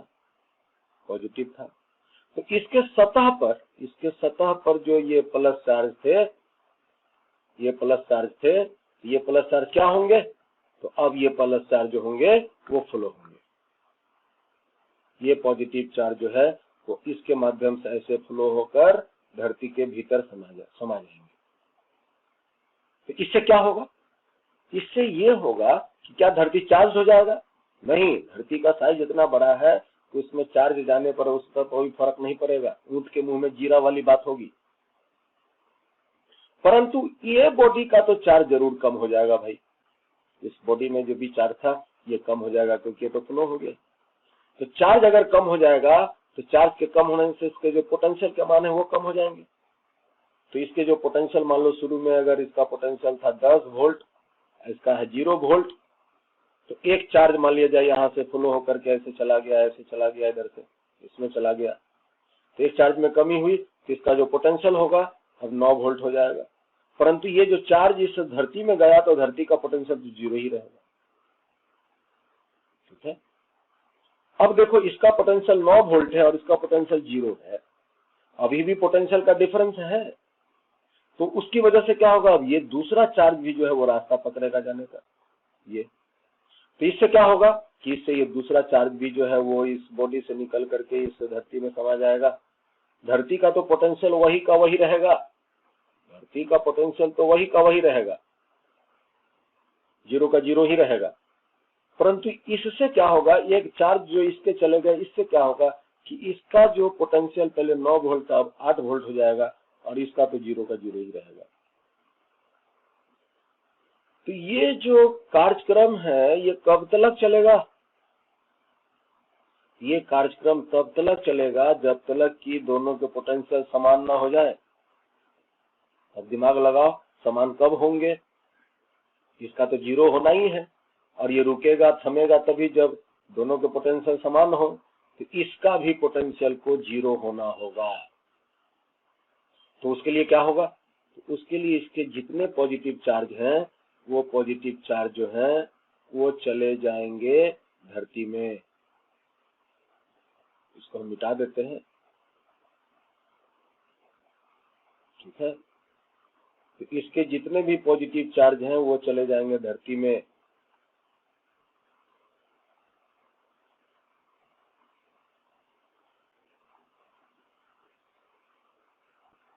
प्लस क्यू चार्ज जितने भी थे वो चले जाएंगे धरती में। ताकि ये क्यों जाएंगे धरती में, ऐसा मत समझिएगा कि धरती से कनेक्ट होने के बाद धरती उसका सारा चार्ज खींच लेता है। धरती उस जिस बॉडी से वो कनेक्ट है धरती, उसके पोटेंशियल को 0 करने के लिए वो जो कर सकता है करता है। अगर इसका पोटेंशियल को 0 करने के लिए इसका सारा चार्ज खींचना पड़े तो धरती सारा चार्ज खींच लेगा। अगर खुद को अपने पॉकेट से उसको चार्ज देना पड़े तो धरती उसको खुद अपने पॉकेट से चार्ज दे करके उसका पोटेंशियल को 0 करेगा ना। ये घटना होती है। तो खास इस केस में जो हमने एग्जांपल लिया है उस केस में जो भी ये यहाँ पर इस बॉडी में चार्ज है वो पोटेंशियल 0 होने के लिए सारा धरती में चार्ज चला जाएगा। ये न्यूट्रल सी बात होती है। तो आउटर सरफेस वाले सारे चार्ज जो है इस बॉडी के अर्थ में चले जाएंगे। तो उसी तरह से अगर निगेटिव चार्ज देंगे तो पोटेंशियल निगेटिव होंगे, तो निगेटिव चार्ज का फ्लो लोअर पोटेंशियल से हायर की ओर होगा। उस केस में भी बॉडी की निगेटिव चार्ज जो होंगी वो इस तार के माध्यम से अर्थ में चला जाएगा। तो ये बातें जो है आप इस तरह से इस्तेमाल कर सकते हो। धरती का जो मेन अर्थिंग का जो मेन पर्पस यही होता है ना। आप लोग देखिएगा घर वगैरह में तो खासकर जो हेवी ड्यूटी इलेक्ट्रिकल अप्लायंसेस होते हैं जैसे कंप्यूटर हुआ, रेफ्रिजरेटर हुआ, आयरन जो हम प्रेस करते हैं, आयरन हुआ, तो ये सब के जो नॉब होते हैं, इसको क्या बोलते हैं, नॉब को जो स्विच बोर्ड में डालते हैं, उसमें देखोगे 3 पॉइंट, एक होता है न्यूट्रल, एक होता है लाइट जिसको हम क्या बोलते हैं, वो मिस्त्री लोग बोलता है, एक वो गर्म तो वो ठंडा, और एक होता है मोटा वाला देखोगे तो वो कहलाता है अर्थिंग। 3 पॉइंट होते हैं। ठीक है। तो एक गर्म है, एक ठंडा है और एक अर्थिंग है। अब जैसे मान लो कि तुमने स्विच ऑन कर दिया प्लग डालकर, तो प्लग डाल करके जैसे ही ऑन कर दिया तो किसी कारणवश किसी भी फॉल्ट हो जाने से, गलती हो जाने से या कोई भी रीजन से अगर मान लो कि इस गर्म तार से चार्ज लीक हो गया, तो चार्ज लीक अगर हो जाएगा तो कहाँ चला जाएगा? वो जो आयरन यूज कर रहे हैं तो आयरन में सतह पर चला जाएगा या रेफ्रिजरेटर के सतह पर चला जाएगा, है ना। तो वो जो अर्थिंग है, ये जो अर्थिंग वाला जो तार होता है उसको हम खींच करके ऐसा सजा के रखते हैं कि वो आयरन के सतह के साथ वो कनेक्ट करके रखे, है ना। या जो रेफ्रिजरेटर, देखो रेफ्रिजरेटर का जो आउटर बॉडी होता है वो मेटल का होता है, प्लास्टिक का नहीं होता, मेटल का होता है आउटर बॉडी। तो उसके साथ वो जो अर्थिंग है वो कनेक्ट करके रखते हैं। अगर किसी वजह से चार्ज लीक होकर के सतह पर फैल जाएगा तो वो अर्थ जो है उसको अपनी तरफ खींच लेगा। तो इस तरह से एक सेफ्टी मेजर के रूप में हम लोग यूज करते हैं। अगर मान लो कि लीक हो गया और तुम अर्थिंग वाला तार नहीं लगाए हुए हो तो कोई भी आदमी उसको छुएगा तो उसको झटका लगेगा, इलेक्ट्रिक शॉक लगेगा। तो ये बातें होती है अर्थ के साथ। तो इसके बारे में इतना बात आप समझ लीजिए कि धरती के साथ जिस बॉडी को भी हम कनेक्ट करेंगे, है ना, धरती के साथ जिस बॉडी को भी हम कनेक्ट करेंगे उस बॉडी की पोटेंशियल जीरो हो जाएगी। ये मत समझिएगा कि उस बॉडी का चार्ज खींच लेगा धरती अपनी तरफ, नहीं, उसकी पोटेंशियल जीरो हो जाएगी। और जीरो करने के लिए ही धरती क्या करता है, अगर उसको चार्ज खींचना पड़े तो खींच लेता है, या अपने से चार्ज देना पड़े तो चार्ज दे देता है, या थोड़ा सा खींच के थोड़ा छोड़ देना पड़े तो छोड़ देता है, परंतु उसका पोटेंशियल को जीरो करना होता है। तो अर्थ से कनेक्टेड जितने बॉडी होंगे उसकी पोटेंशियल जीरो होगी। आप इस बात को याद रखेंगे और जहां जरूरत पड़ेगा उसको आप एप्लीकेशन में लेंगे। इस बात को हम इंडिकेट कर देते हैं, ऊपर चला गया, इस बात को हम यहाँ पर नोट करके लिख देते हैं।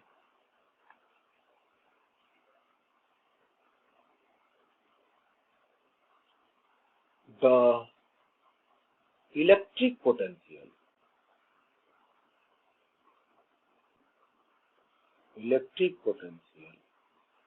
जिसको हम V से दर्शाते हैं, of every body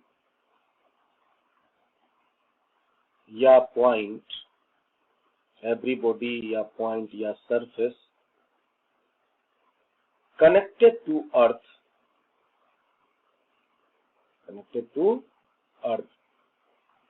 will be zero. The electric potential of every body, कोई बॉडी हो या कोई पॉइंट हो या कोई सतह हो जो कनेक्ट हुआ है धरती के साथ, उसका पोटेंशियल को जीरो होना होगा। धरती उसका पोटेंशियल जीरो करके ही मानेगा।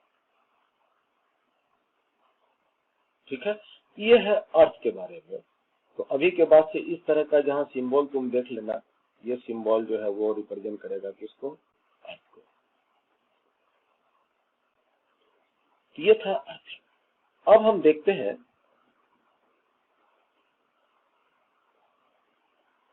तो अब हम लोगों की सारी विधि व्यवस्था तैयार हो गई है।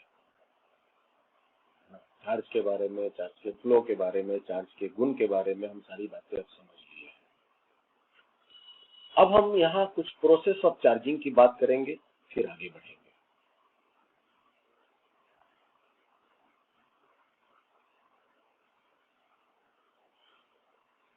Process of charging.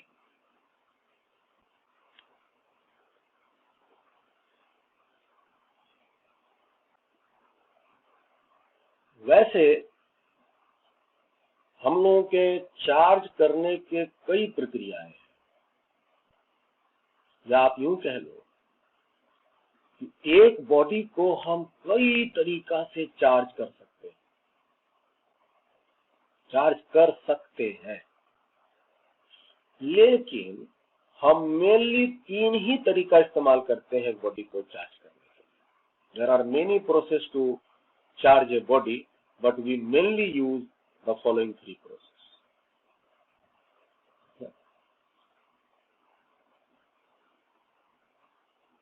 There are many processes of charging.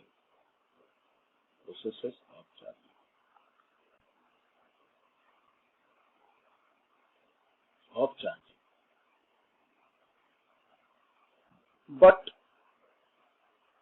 we mainly use the following three processes. लेकिन हम मुख्य तौर पे तीन ही प्रोसेस का इस्तेमाल करते हैं, जिसमें से एक होता है बाई फ्रिक्शन, दूसरा होता है बाई कंडक्शन और तीसरा होता है बाई इंडक्शन ना। इसके अलावा भी और भी कई प्रोसेस हैं जिसका हम इस्तेमाल जो है चार्ज करने के ख्याल से नहीं करते हैं। चार्ज तो हो जाता है उसके इसमें, लेकिन हम चार्ज करने के ख्याल से उस प्रक्रिया का इस्तेमाल नहीं करते। हम कुछ एक प्रक्रिया लिख देते हैं जो प्रक्रिया से चार्ज हम कर पाते हैं। यहाँ पर बाई क्या लिख सकते हैं, by photo electric effect, by photo electric emission, by thermionic emission,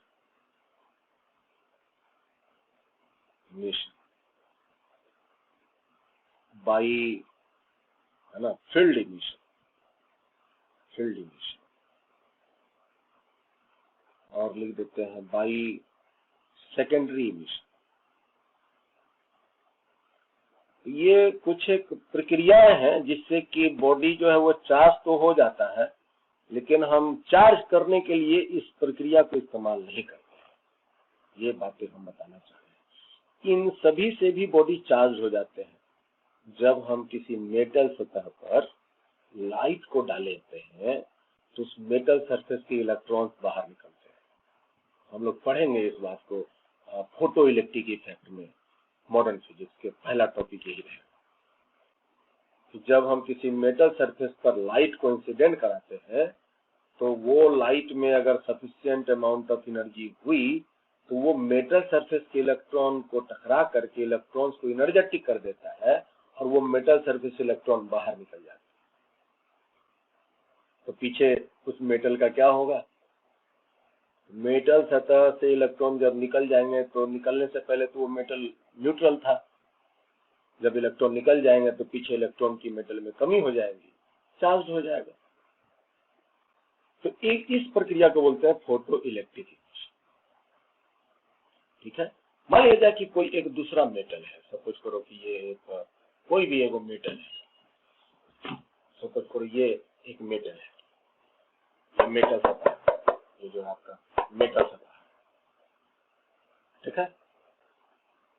तो इसके भीतर तो बहुत सारे इलेक्ट्रॉन्स हैं जो चल रहे हैं, छटपटा रहे हैं बहुत तेज गति से।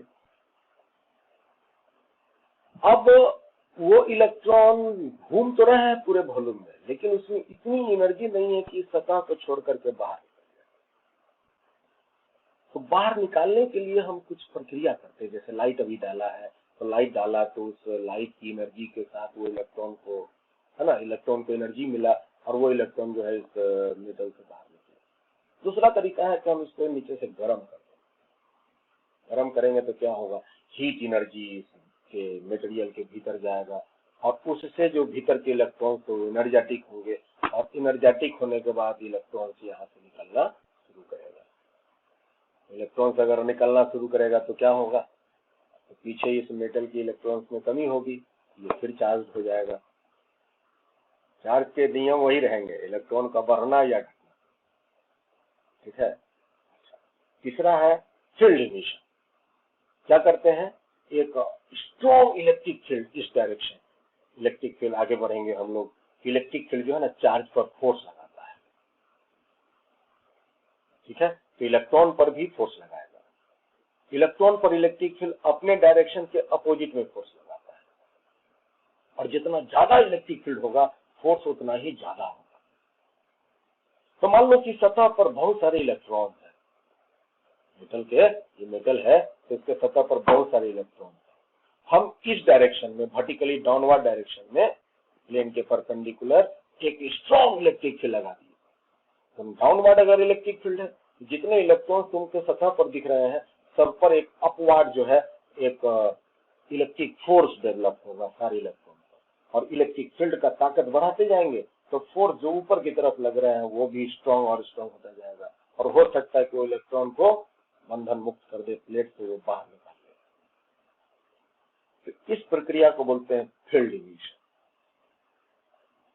ठीक है, तीसरा तरीका ये है, चौथा जो सेकेंडरी इमिशन।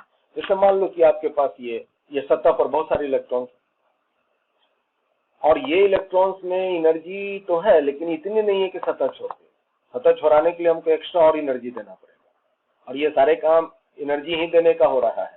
लाइट डाला तो जाकर एनर्जी दिया तो इलेक्ट्रॉन निकला, गर्म किया तो जाकर के थर्मल एनर्जी मिला तो इलेक्ट्रॉन निकला, इलेक्ट्रिक फील्ड दिया तो इलेक्ट्रिक एनर्जी उसको प्राप्त हुआ तो इलेक्ट्रॉन निकला। तो चौथा है, जैसे मान लो यहाँ सतह पर इलेक्ट्रॉन है और हमको एक ये इलेक्ट्रॉन को निकालना है, क्या करते हैं हम इसको ऐसे जोर से बॉडी को इसकी तरफ फेंकते हैं, जोर से जाकर ये टकराएगा। तो टकराने के बाद क्या होगा कि ये इलेक्ट्रॉन एनर्जेटिक होंगे, और हो सकता है कि वो इलेक्ट्रॉन से यहाँ से छटक कर बाहर चले जाए। तो बाहर अगर चले गए तो फिर ये मेटल चार्ज। तो हम यहाँ पर बात ये कह रहे थे कि इस पूरी प्रक्रिया में हमने बॉडी को या प्लेट को या मेटल को चार्ज तो कर लिया, लेकिन ये चार्ज की प्रक्रिया नहीं है, ये चार्ज हम इस तरह से करते नहीं है। ये एक दूसरी प्रक्रिया में ये बॉडी चार्ज तो हो जाता है, लेकिन हम इस तरह से चार्ज नहीं करते हैं। चार्ज को करने के लिए हम मुख्यतः यही तीन विधि का इस्तेमाल करते हैं, by friction, bye conduction and by induction. आइए हम इस तीन प्रक्रिया को देखते हैं डिटेल से। पहला है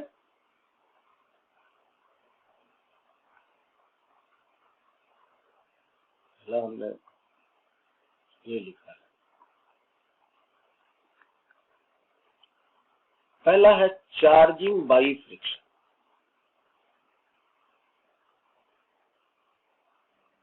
ठीक है, ये समझिए, फ्रिक्शन माने रबिंग कह सकते हैं, रगड़ाना, घसटाना,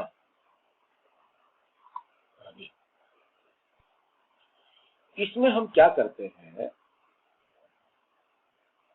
कि दो बॉडी को रगड़ते हैं। वो कौन सा बॉडी? नॉन कंडक्टर, जिसके इलेक्ट्रॉन्स बंधे रहते हैं, ऐसे दो बॉडी को हम रगड़ते हैं। जैसे मान लो ये आपका नॉन कंडक्टर है, हम एक पेन लेते हैं, ये है दो, ये भी कंडक्टर, हम सर ये भी नॉन कंडक्टर, ये भी नॉन कंडक्टर, दो नॉन कंडक्टर। तो इसके भी सतह पर कौन होंगे?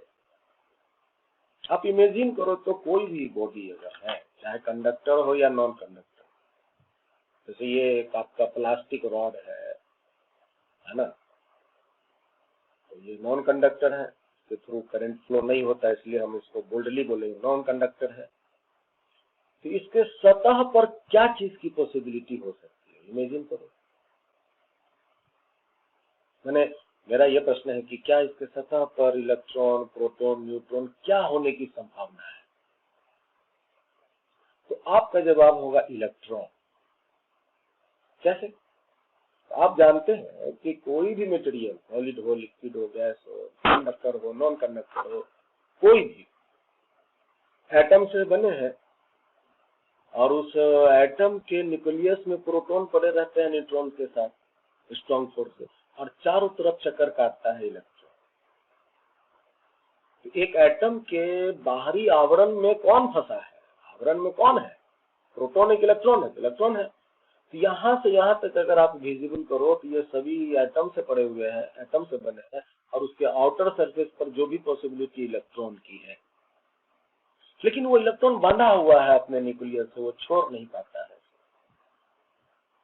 और यहाँ भी वैसा ही बात। तो हो सकता है कि इस मेथड में जो इलेक्ट्रॉन की बंधन है और इसमें जो इलेक्ट्रॉन की बंधन है वो अलग अलग, किसी का बंधन कम है, किसी का ज्यादा है, मजबूती उसकी, ठीक है। तो है लेकिन इलेक्ट्रॉन्स इसके बंधन में, क्योंकि ये नॉन कंडक्टर। अब अगर हम ऐसे दो नॉन कंडक्टर को आपस में अगर रगड़ेंगे, रगड़ किया, क्या हो रहा है? अगर हम इनको आपस में रगड़ेंगे तो क्या होगा, जरा सोचो। कौन रगड़ाएगा, जरा सोचो तो। इलेक्ट्रॉन। ज्यादा चांस है, या 99.9% चांस है रगड़ाने का किसको? इलेक्ट्रॉन को, प्रोटॉन को नहीं, इलेक्ट्रॉन। और जो हम रगड़ रहे हैं तो एक्चुअली में कर क्या रहे हैं जानते हैं? तो हम एक फोर्स लगाकर डिस्प्लेस कर रहे हैं। हमने रगड़ने की प्रक्रिया में एक्चुअली क्या किया, तो एक फोर्स अप्लाई किया बाहर से, and I am applying the force and making some displacement, means I am doing some work. तो हम अगर कुछ काम कर रहे हैं तो क्या कर रहे हैं? हम इसमें एनर्जी दे रहे हैं। If I am doing some work over anybody, means I am supplying some energy. तो अगर हम इसमें कुछ काम कर रहे हैं तो हम इसमें कुछ एनर्जी दे रहे हैं, और जो हम एनर्जी दे रहे हैं वो किसको मिल रहा है? जो रगड़ा रहा है उसको एनर्जी मिल रहा है, दोनों इलेक्ट्रॉन को मिल रहा है। ऐसा नहीं है कि इसका भी इलेक्ट्रॉन को मिल रहा है, इसका भी। अब उस एनर्जी से इलेक्ट्रॉन एनर्जेटिक होंगे, तो जिसके बंधन कमजोर होंगे वो बंधन मुक्त हो जाएगा। तो हम एक मान के चलते हैं कि जब हम रगड़ते हैं तब क्या होता है कि इलेक्ट्रॉन जो है उसके रगड़ाने वाले जो पोजीशन के जो इलेक्ट्रॉन्स हैं वो एनर्जेटिक होते हैं, और वो एक बॉडी से ट्रांसफर होके, अब जब इससे बंधन मुक्त हो जाएगा तो भागेगा यहाँ से, अभी इसमें नहीं रहेगा, भागेगा यहाँ। जब भागेगा यहाँ से तब क्या होगा, कहाँ जाएगा? वो तो हवा में तो रह नहीं सकता, तो वो जमीन तलाशेगा। इसको तो छोड़ दिया है तो इसके नियर बाई जमीन यहीं पर है। इस पूरी प्रक्रिया में हम इसके बारे में इतना कह सकते हैं कि जब दो बॉडी को हम आपस में रगड़ते हैं, खासकर दो नॉन कंडक्टर को आपस में रगड़ते हैं, तो एक बॉडी से इलेक्ट्रॉन का ट्रांसफर दूसरे बॉडी में होता है, और इस तरह से दोनों को दोनों बॉडी जो है वो चार्ज होते हैं। एक जिससे इलेक्ट्रॉन निकला वो पीछे पॉजिटिवली चार्ज होता है, और जिसमें इलेक्ट्रॉन घुसा वो नेगेटिवली चार्ज होता है। और दोनों में चार्ज की स्ट्रेंथ जो है वो समान होती है, नेचर अपोजिट होता है। तो आइए हम इस बात को लिख देते हैं।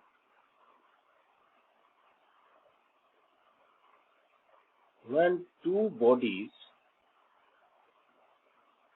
हम यहाँ पर लिख देते हैं non conductor, are rubbed to each other, जब हम दो बॉडी को आपस में रगड़ते हैं, then some electrons transfer from one to another body, and both bodies become charged of equal strength and in opposite nature. In opposite nature, दोनों body charge होते हैं, लेकिन दोनों बॉडी के चार्ज की जो ताकत है वो समान होती है, नेचर उनके जो है वो अपोजिट होते हैं। ठीक है। This process of charging is called by friction. This process of charging is called by friction.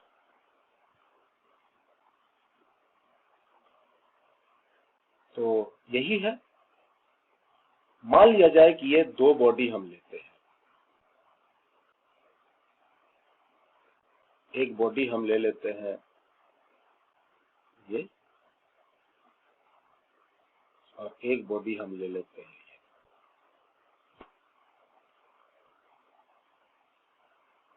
ठीक है। तो अगर हम इस बॉडी की बात करें, तो इस बॉडी में, पहला वाला बॉडी में सपोज करो कि x संख्या में इलेक्ट्रॉन थे टोटल, जैसे अभी हम लोग पानी में निकाले थे टोटल प्रोटॉन और इलेक्ट्रॉन, तो इसमें कुछ संख्या निकला था। तो उसी तरह से इस खास बॉडी में टोटल इलेक्ट्रॉन जो है वो x है, तो प्रोटॉन भी x ही होंगे। इस बॉडी में मान लेते हैं कि y संख्या में इलेक्ट्रॉन है, तो y संख्या में भी प्रोटॉन है। और अभी शुरुआत में ये भी न्यूट्रल है और ये भी जो है वो न्यूट्रल है, दोनों के दोनों न्यूट्रल है,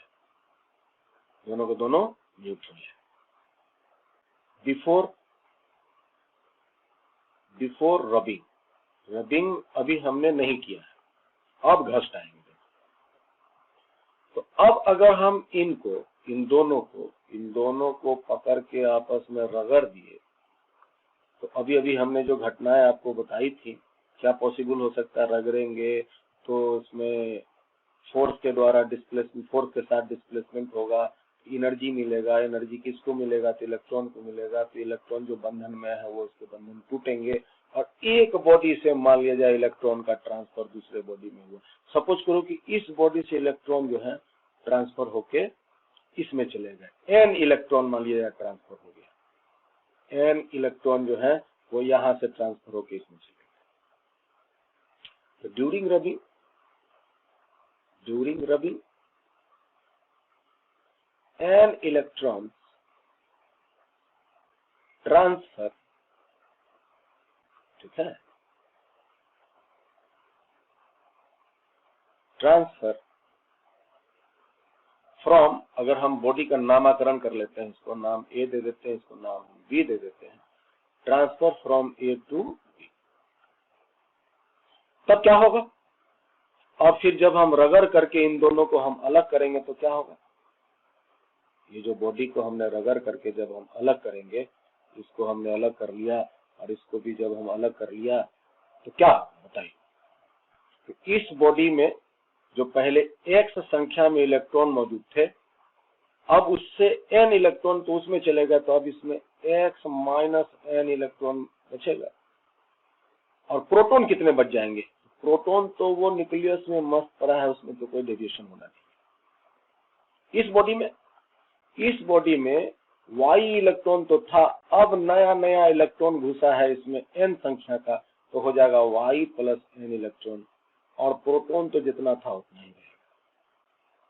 अब देखिए, तो क्या इस प्रक्रिया में ये दोनों जो बॉडी ए और बी नाम के थे, क्या अब जो पहले न्यूट्रल था, अब क्या ये न्यूट्रल है, नहीं।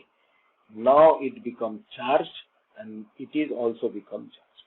ये कैसा चार्ज हुआ, ये तो बोलिएगा पॉजिटिवली चार्ज। और ये कैसा चार्ज हुआ, ये हुआ निगेटिवली चार्ज। अगर हम इसकी बॉडी की ए जो बॉडी है शुरुआत में, अगर इसका कुछ मास अगर हम ले लेते हैं और बी का भी कुछ मास ले लेते हैं, तो इसका मास जो है, इलेक्ट्रॉन जब घुसेगा इस पार से उस पार, तो अपना मास भी लेकर जाएगा। तो ए बॉडी के मास में थोड़ी सी कमी होगी और बी बॉडी के मास में थोड़ी सी वृद्धि होगी। ये घटनाएं होंगी जिसकी चर्चा हम पहले ही बोल दिए। तो इस प्रक्रिया को हम बोलते हैं चार्जिंग बाई फ्रिक्शन। तो बस इसमें कुछ बात नहीं है, आप समझ लीजिए यहाँ पर। तो हम इस बात को नोट कर देते हैं, समझ लीजिएगा कि if an electron transfer from a body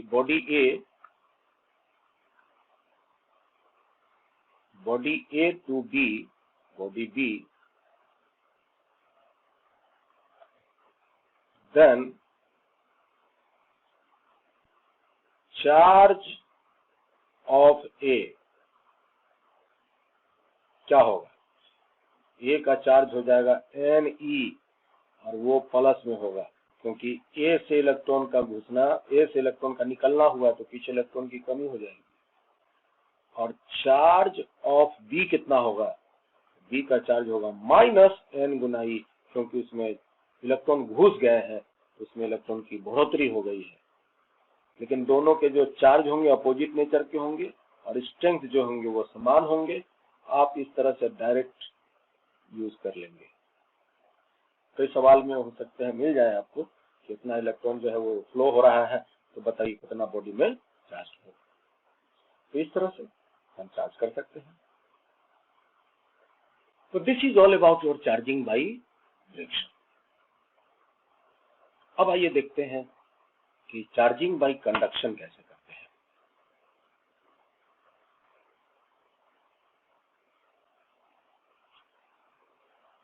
B point लेते हैं। हमने कौन सा 1 2 3 यूज किया है कि एबीसी यूज किया है, एबीसी यूज किया है, ठीक है। तो अभी हमने चार्जिंग बाई फ्रिक्शन डिस्कस किया है और अभी हम चार्जिंग बाई इंडक्शन यूज करने, कंडक्शन यूज करने वाले हैं। समझिएगा इस बात को, बहुत ही सिंपल है, हम तो सारा बात तो सीख ही गए हैं। चार्जिंग बाई कंडक्शन,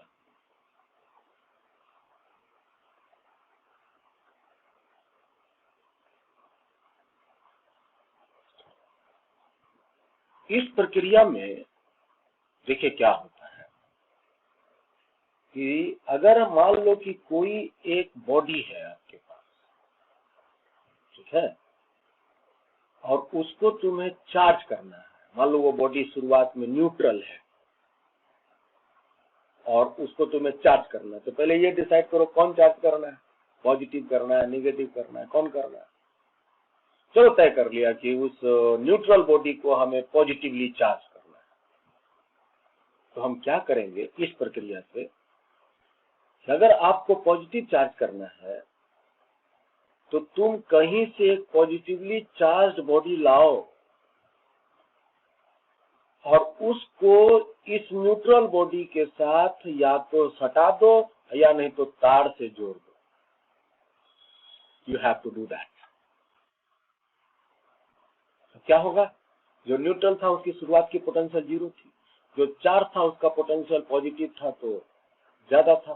तार जोड़ने पर चार्ज के फ्लो होंगे और ये फ्लो होने के बाद जो न्यूट्रल बॉडी है वो चार्ज हो जाए। तो इस प्रक्रिया में कोई बॉडी जो चार्ज होता है ना, वो दूसरे बॉडी के चार्ज को खींच करके खुद चार्ज होता है, दूसरे बॉडी का चार्ज छीन के एक बॉडी चार्ज होता है। जैसे यहाँ देखो, मान लिया जाए कि ये एक कोई हम बॉडी ले लेते हैं, सपोज करो ये हम एक बॉडी ले लिए और इसको मान लिया ये न्यूट्रल है,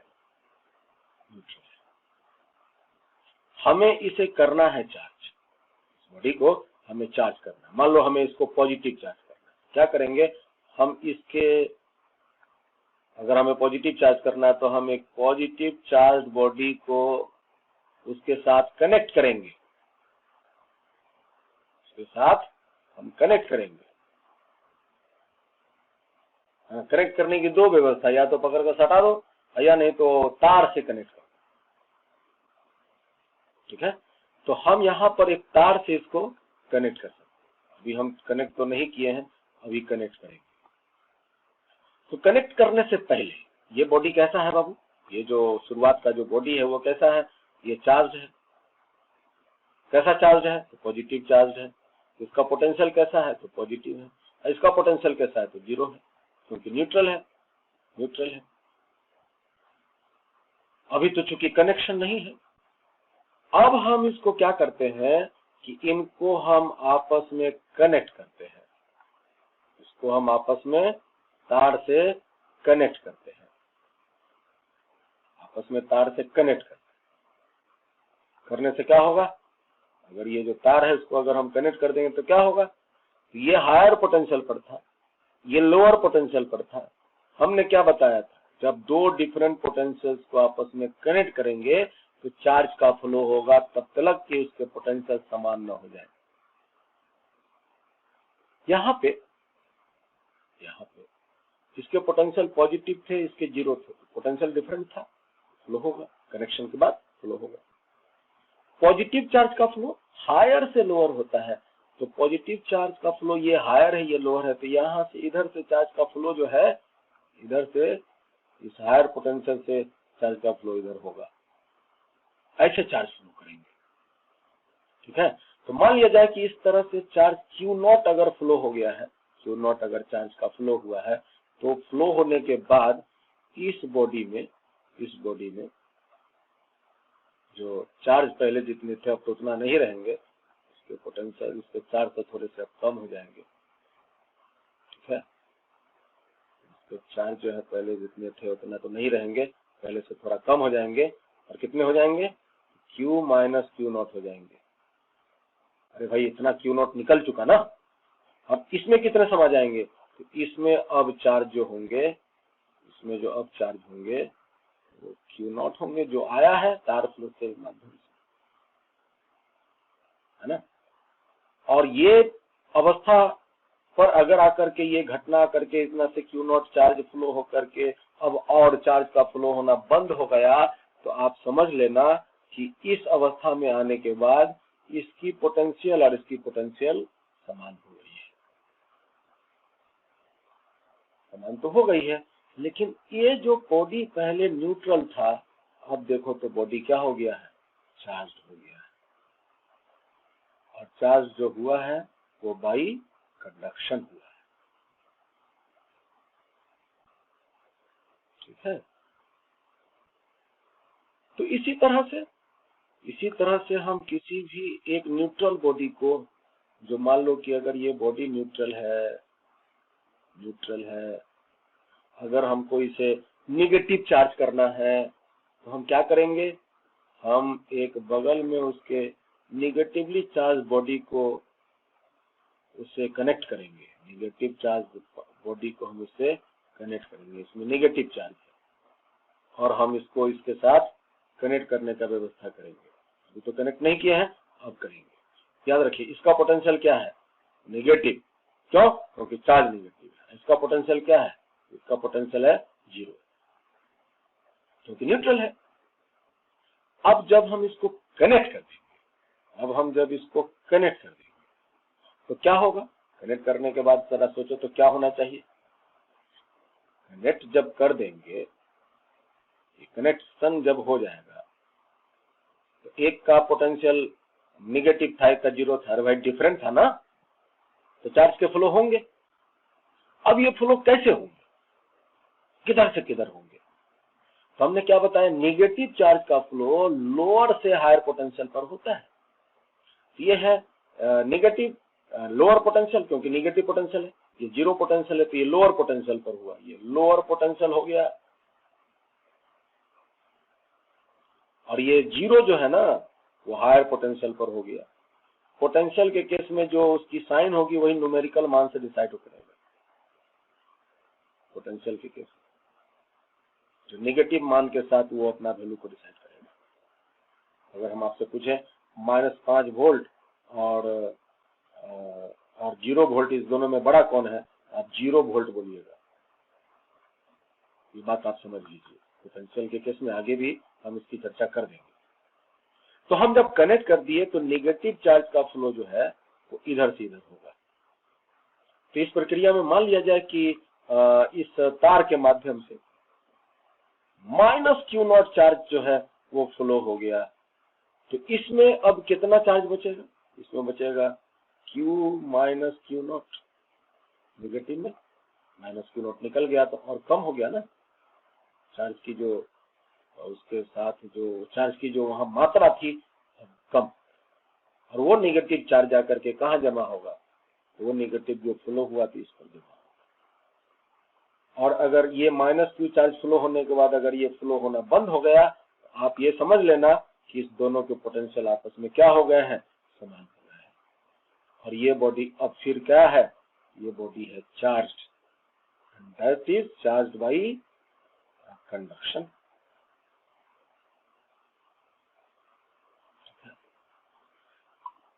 तो आप इस प्रक्रिया को थोड़ा समझ करके देखिए तो पता चलेगा कि कोई जो न्यूट्रल बॉडी जो है वो चार्ज जो अगर हो रहा है तो दूसरे बॉडी के चार्ज को छीन करके चार्ज हो रहा है ना।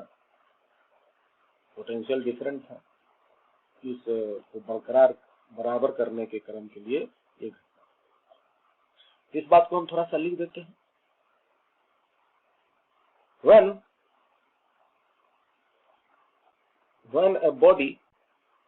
when a neutral body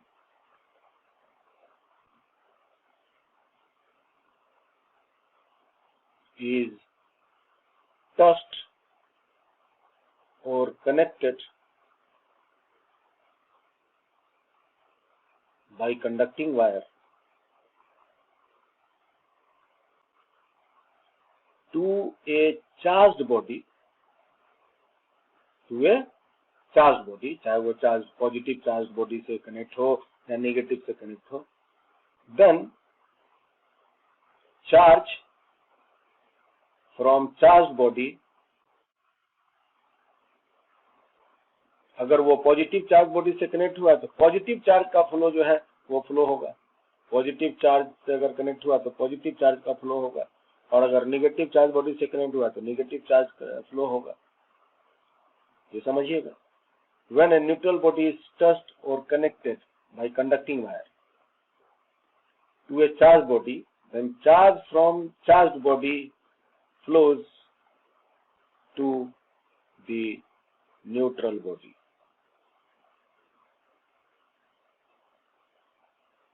And hence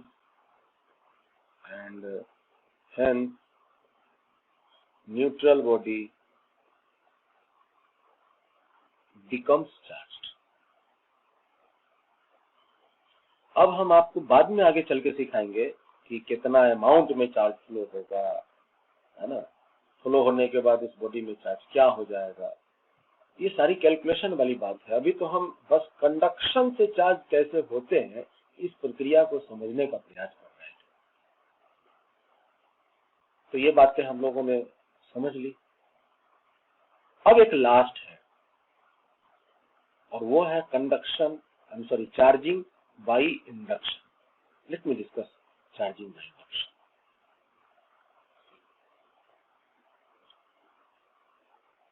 charging by induction,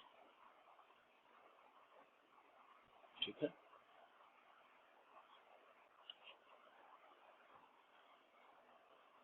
मान लिया जाए कि तुम्हारे पास कोई एक कंडक्टर है, कोई बॉडी है, कंडक्टर भी हो सकता है, नॉन कंडक्टर भी हो सकता है, कोई मायने नहीं रखता है। तो हम कंडक्टर लेकर के बातों को समझने का प्रयास करेंगे। मान लो ये कंडक्टर है और ये न्यूट्रल है, अभी इसमें कोई चार्ज वगैरह नहीं है, और हमें इसे चार्ज करना है बाय इंडक्शन, ठीक है। तो देखो कैसे होता है कोई एक बॉडी न्यूट्रल चार्ज इंडक्शन। तो पहले ये तय करो कि तुम्हें इस बॉडी को कैसा चार्ज करना है, पॉजिटिव करना है या नेगेटिव करना है। चलो मान लो पॉजिटिव करना है, तो क्या करो कि जितना अमाउंट में, अगर ये कंडक्टर है तब उस केस में ये बातें आपकी सुटेबल लागू हो जाएंगी कि जितना अमाउंट में तुमको इसे पॉजिटिव चार्ज करना है उतना ही के अमाउंट का एक नेगेटिव चार्ज को इसके तुम करीब ले आओ। नेगेटिव चार्ज को तुम इसके उतना ही अमाउंट के नेगेटिव चार्ज को तुम इसके करीब ले आओ। ये आपकी नेगेटिव चार्ज है। अभी हम पूरी प्रक्रिया करेंगे तो आपको ये सारी बातें खुद स्पष्ट हो जाएंगी, ठीक है। अब जब इसको सटाना नहीं है, सटाएंगे तब तो कंडक्शन हो जाएगा, सटाना नहीं, जस्ट करीब रखना है। तो जब हम इसके बहुत करीब ला के रखेंगे तो क्या होगा, जब हम बहुत बहुत करीब ला के रखेंगे तो ये जो माइनस है ना, वो इलेक्ट्रॉन्स को दूर ढकेलेगा, इलेक्ट्रॉन्स यहाँ आकर के स्टे करेंगे, और यहाँ पर इलेक्ट्रॉन्स की कमी होने से एक अपीयर होगा पॉजिटिव चार्ज। ये लास्ट क्लास में हमने इस बारे में बहुत डिटेल से आपको सारी बातें बताई हैं। जरा भी कोई कंफ्यूजन हो, लास्ट क्लास की वीडियो रेफर करो।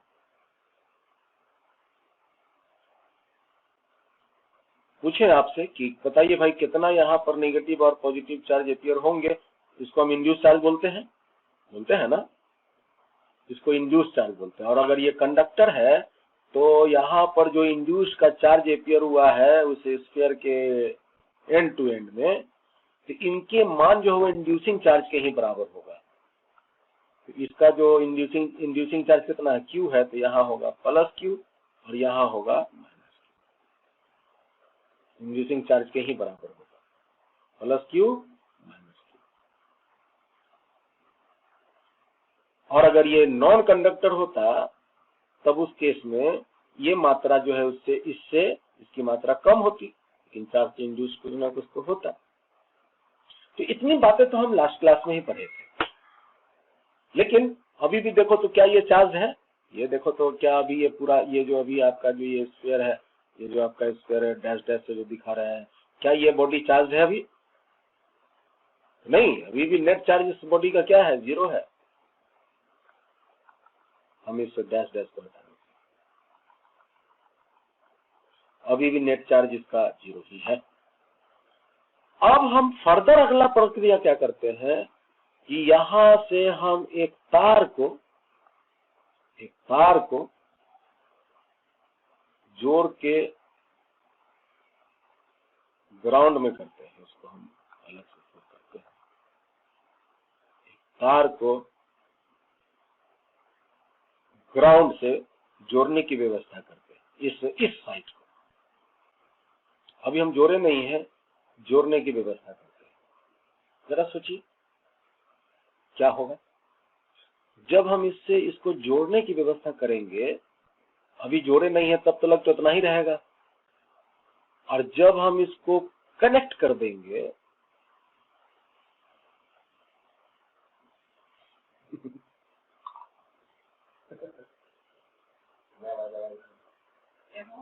हाँ कैमरा ऑन है, देखो आ गया।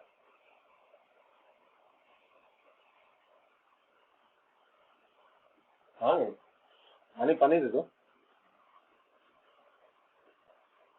छोड़ दो, पानी है, गेट लगा दो।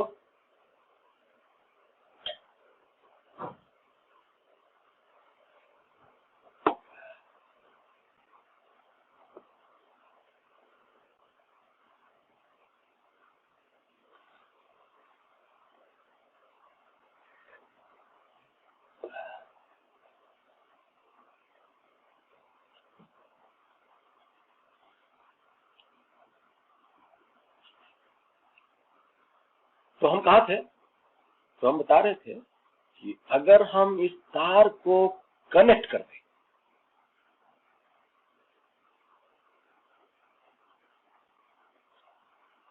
अगर हम इस तार को कनेक्ट कर देंगे तो क्या होगा। तो ये देखिए, ये वाला जो छोर है, ये जो एंड है वो निगेटिव चार्ज रखे हुए है, तो इसका पोटेंशियल है निगेटिव और धरती का पोटेंशियल है 0। ये है लोअर पोटेंशियल पर और ये है हायर पोटेंशियल पर। तो चार्ज का फ्लो होगा और नेगेटिव चार्ज का फ्लो लोअर से हायर होगा, और ये फ्लो तब तक होगा जब तक कि पोटेंशियल समान ना हो जाए। समान कब होगा, धरती से जुड़ने पर तो पोटेंशियल 0 होगा, तभी समान होगा।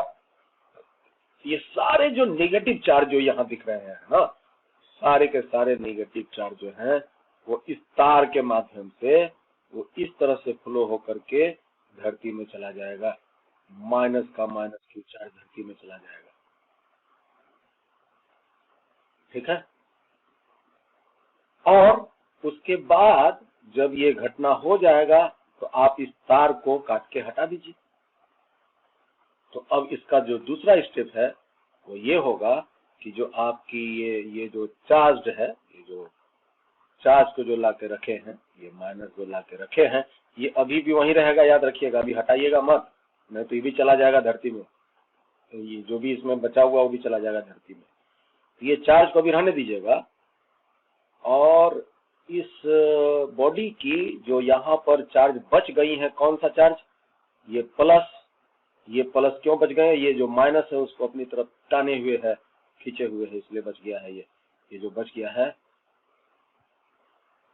प्लस क्यू, और इधर का सारा चार्ज कहाँ चला गया, धरती में।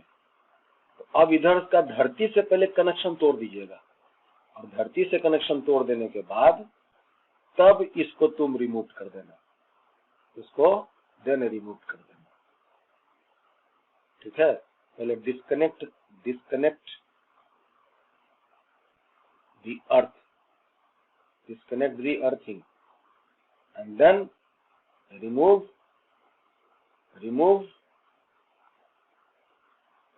the inducing charge, ठीक है। तब जब ऐसी बातें कर लेंगे तब क्या होगा, जरा सोचो। तो अकेला तो ये बच गया अपने साथ, ये प्लस चार्ज लिए हुए, तो अब आप जो है उसको देखोगे, तो जब तलक ये तो यहाँ पर है, वो खींच के ये रखे रहेगा, है ना, और जब आप इसको हटाओगे तो ये सारे एक दूसरे को रिपेल मारेंगे, रिपेल के वजह से ये सभी एक दूसरे से फार्दर दूरी पर जाकर के डिस्ट्रीब्यूट हो जाएगा, पूरे सतह पर जाकर के फैल जाएगा, और कंडक्टर है तो ऐसे जगह पर जाकर के।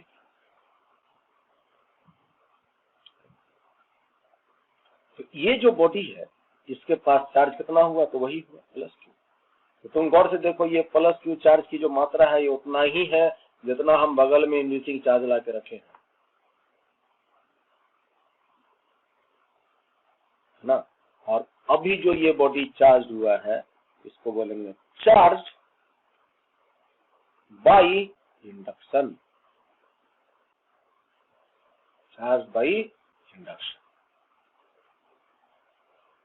चलिए हम एक बॉडी को अभी हमने पॉजिटिवली चार्ज किया है, आप खुद से एक दिमाग लगाओ और एक कोई भी जो बॉडी है उसको तुम नेगेटिवली चार्ज करो, कर सकते हो। मान लिया जाए कि हमें ये बॉडी है, ये न्यूट्रल कंडक्टर है, और इस न्यूट्रल कंडक्टर में हमें -5 माइक्रोकूलम चार्ज करनी है, चाहिए -5 माइक्रोकूलम चार्ज चाहिए, टारगेट तय कर लिया, -5 माइक्रोकूलम का इस न्यूट्रल कंडक्टर में हमें चार्ज करना है, और करना है बाई इंडक्शन। कैसे करें, तो आप इसके बगल में +5 माइक्रोकूलम के चार्ज को लाके रख दो,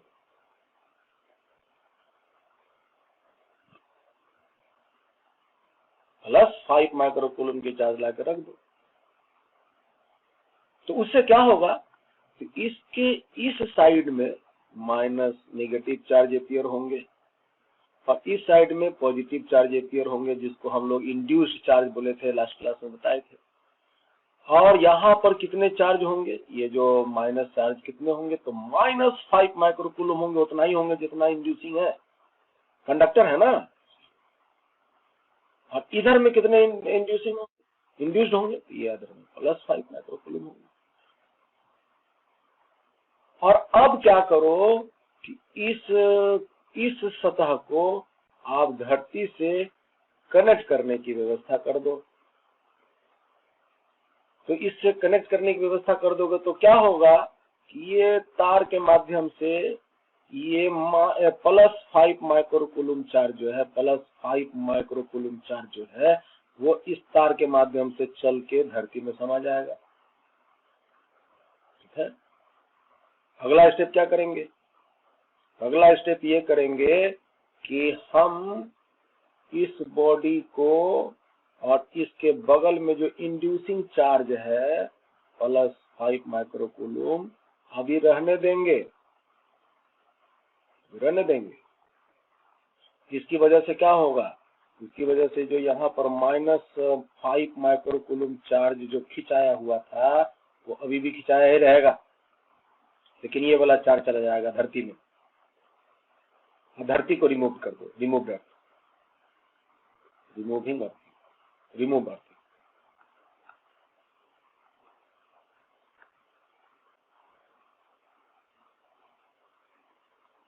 ठीक है, और फिर इसके बाद इस इंड्यूसिंग चार्ज को रिमूव कर दो, then remove inducing charge, inducing charge को तब उसके बाद रिमूव कर दो।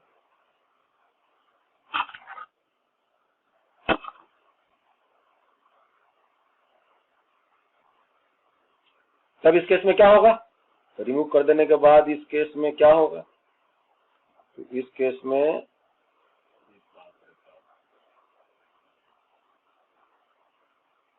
ये सारे जो पॉजिटिव चार्ज हैं, ये नेगेटिव चार्ज हैं, वो फैल जाएंगे।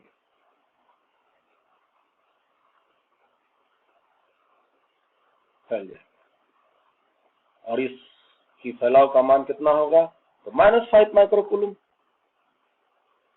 ठीक है, तो इस तरह ये पूरा जो सिस्टम है, ये इस तरह जो ये बॉडी है, न्यूट्रल बॉडी, वो चार्ज हो जाएगा। ये जो आपका बॉडी जो है चार्ज बाई इंडक्शन।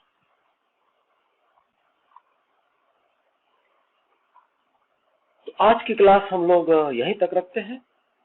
आप लोग इस क्लास को बहुत अच्छे से रेफर करें, ध्यान से एक एक चीजें जो बताई गई हैं उसको समझने का प्रयास करें। कॉपी में सारी नोट को उतारते चले, आप देखिएगा खुद आपकी नोट बहुत ही तरीका से सजते हुए बनते चला जाएगा, और चीजों को समझते हुए चलिएगा तो आपको लगेगा हम रोजाना अपने पढ़ाई में इम्प्रूव कर रहे हैं। तो ठीक है, आज हम लोग यहीं तक रखते हैं। तो स्वस्थ रहें, खुश रहें, घर में सुरक्षित रहें। धन्यवाद।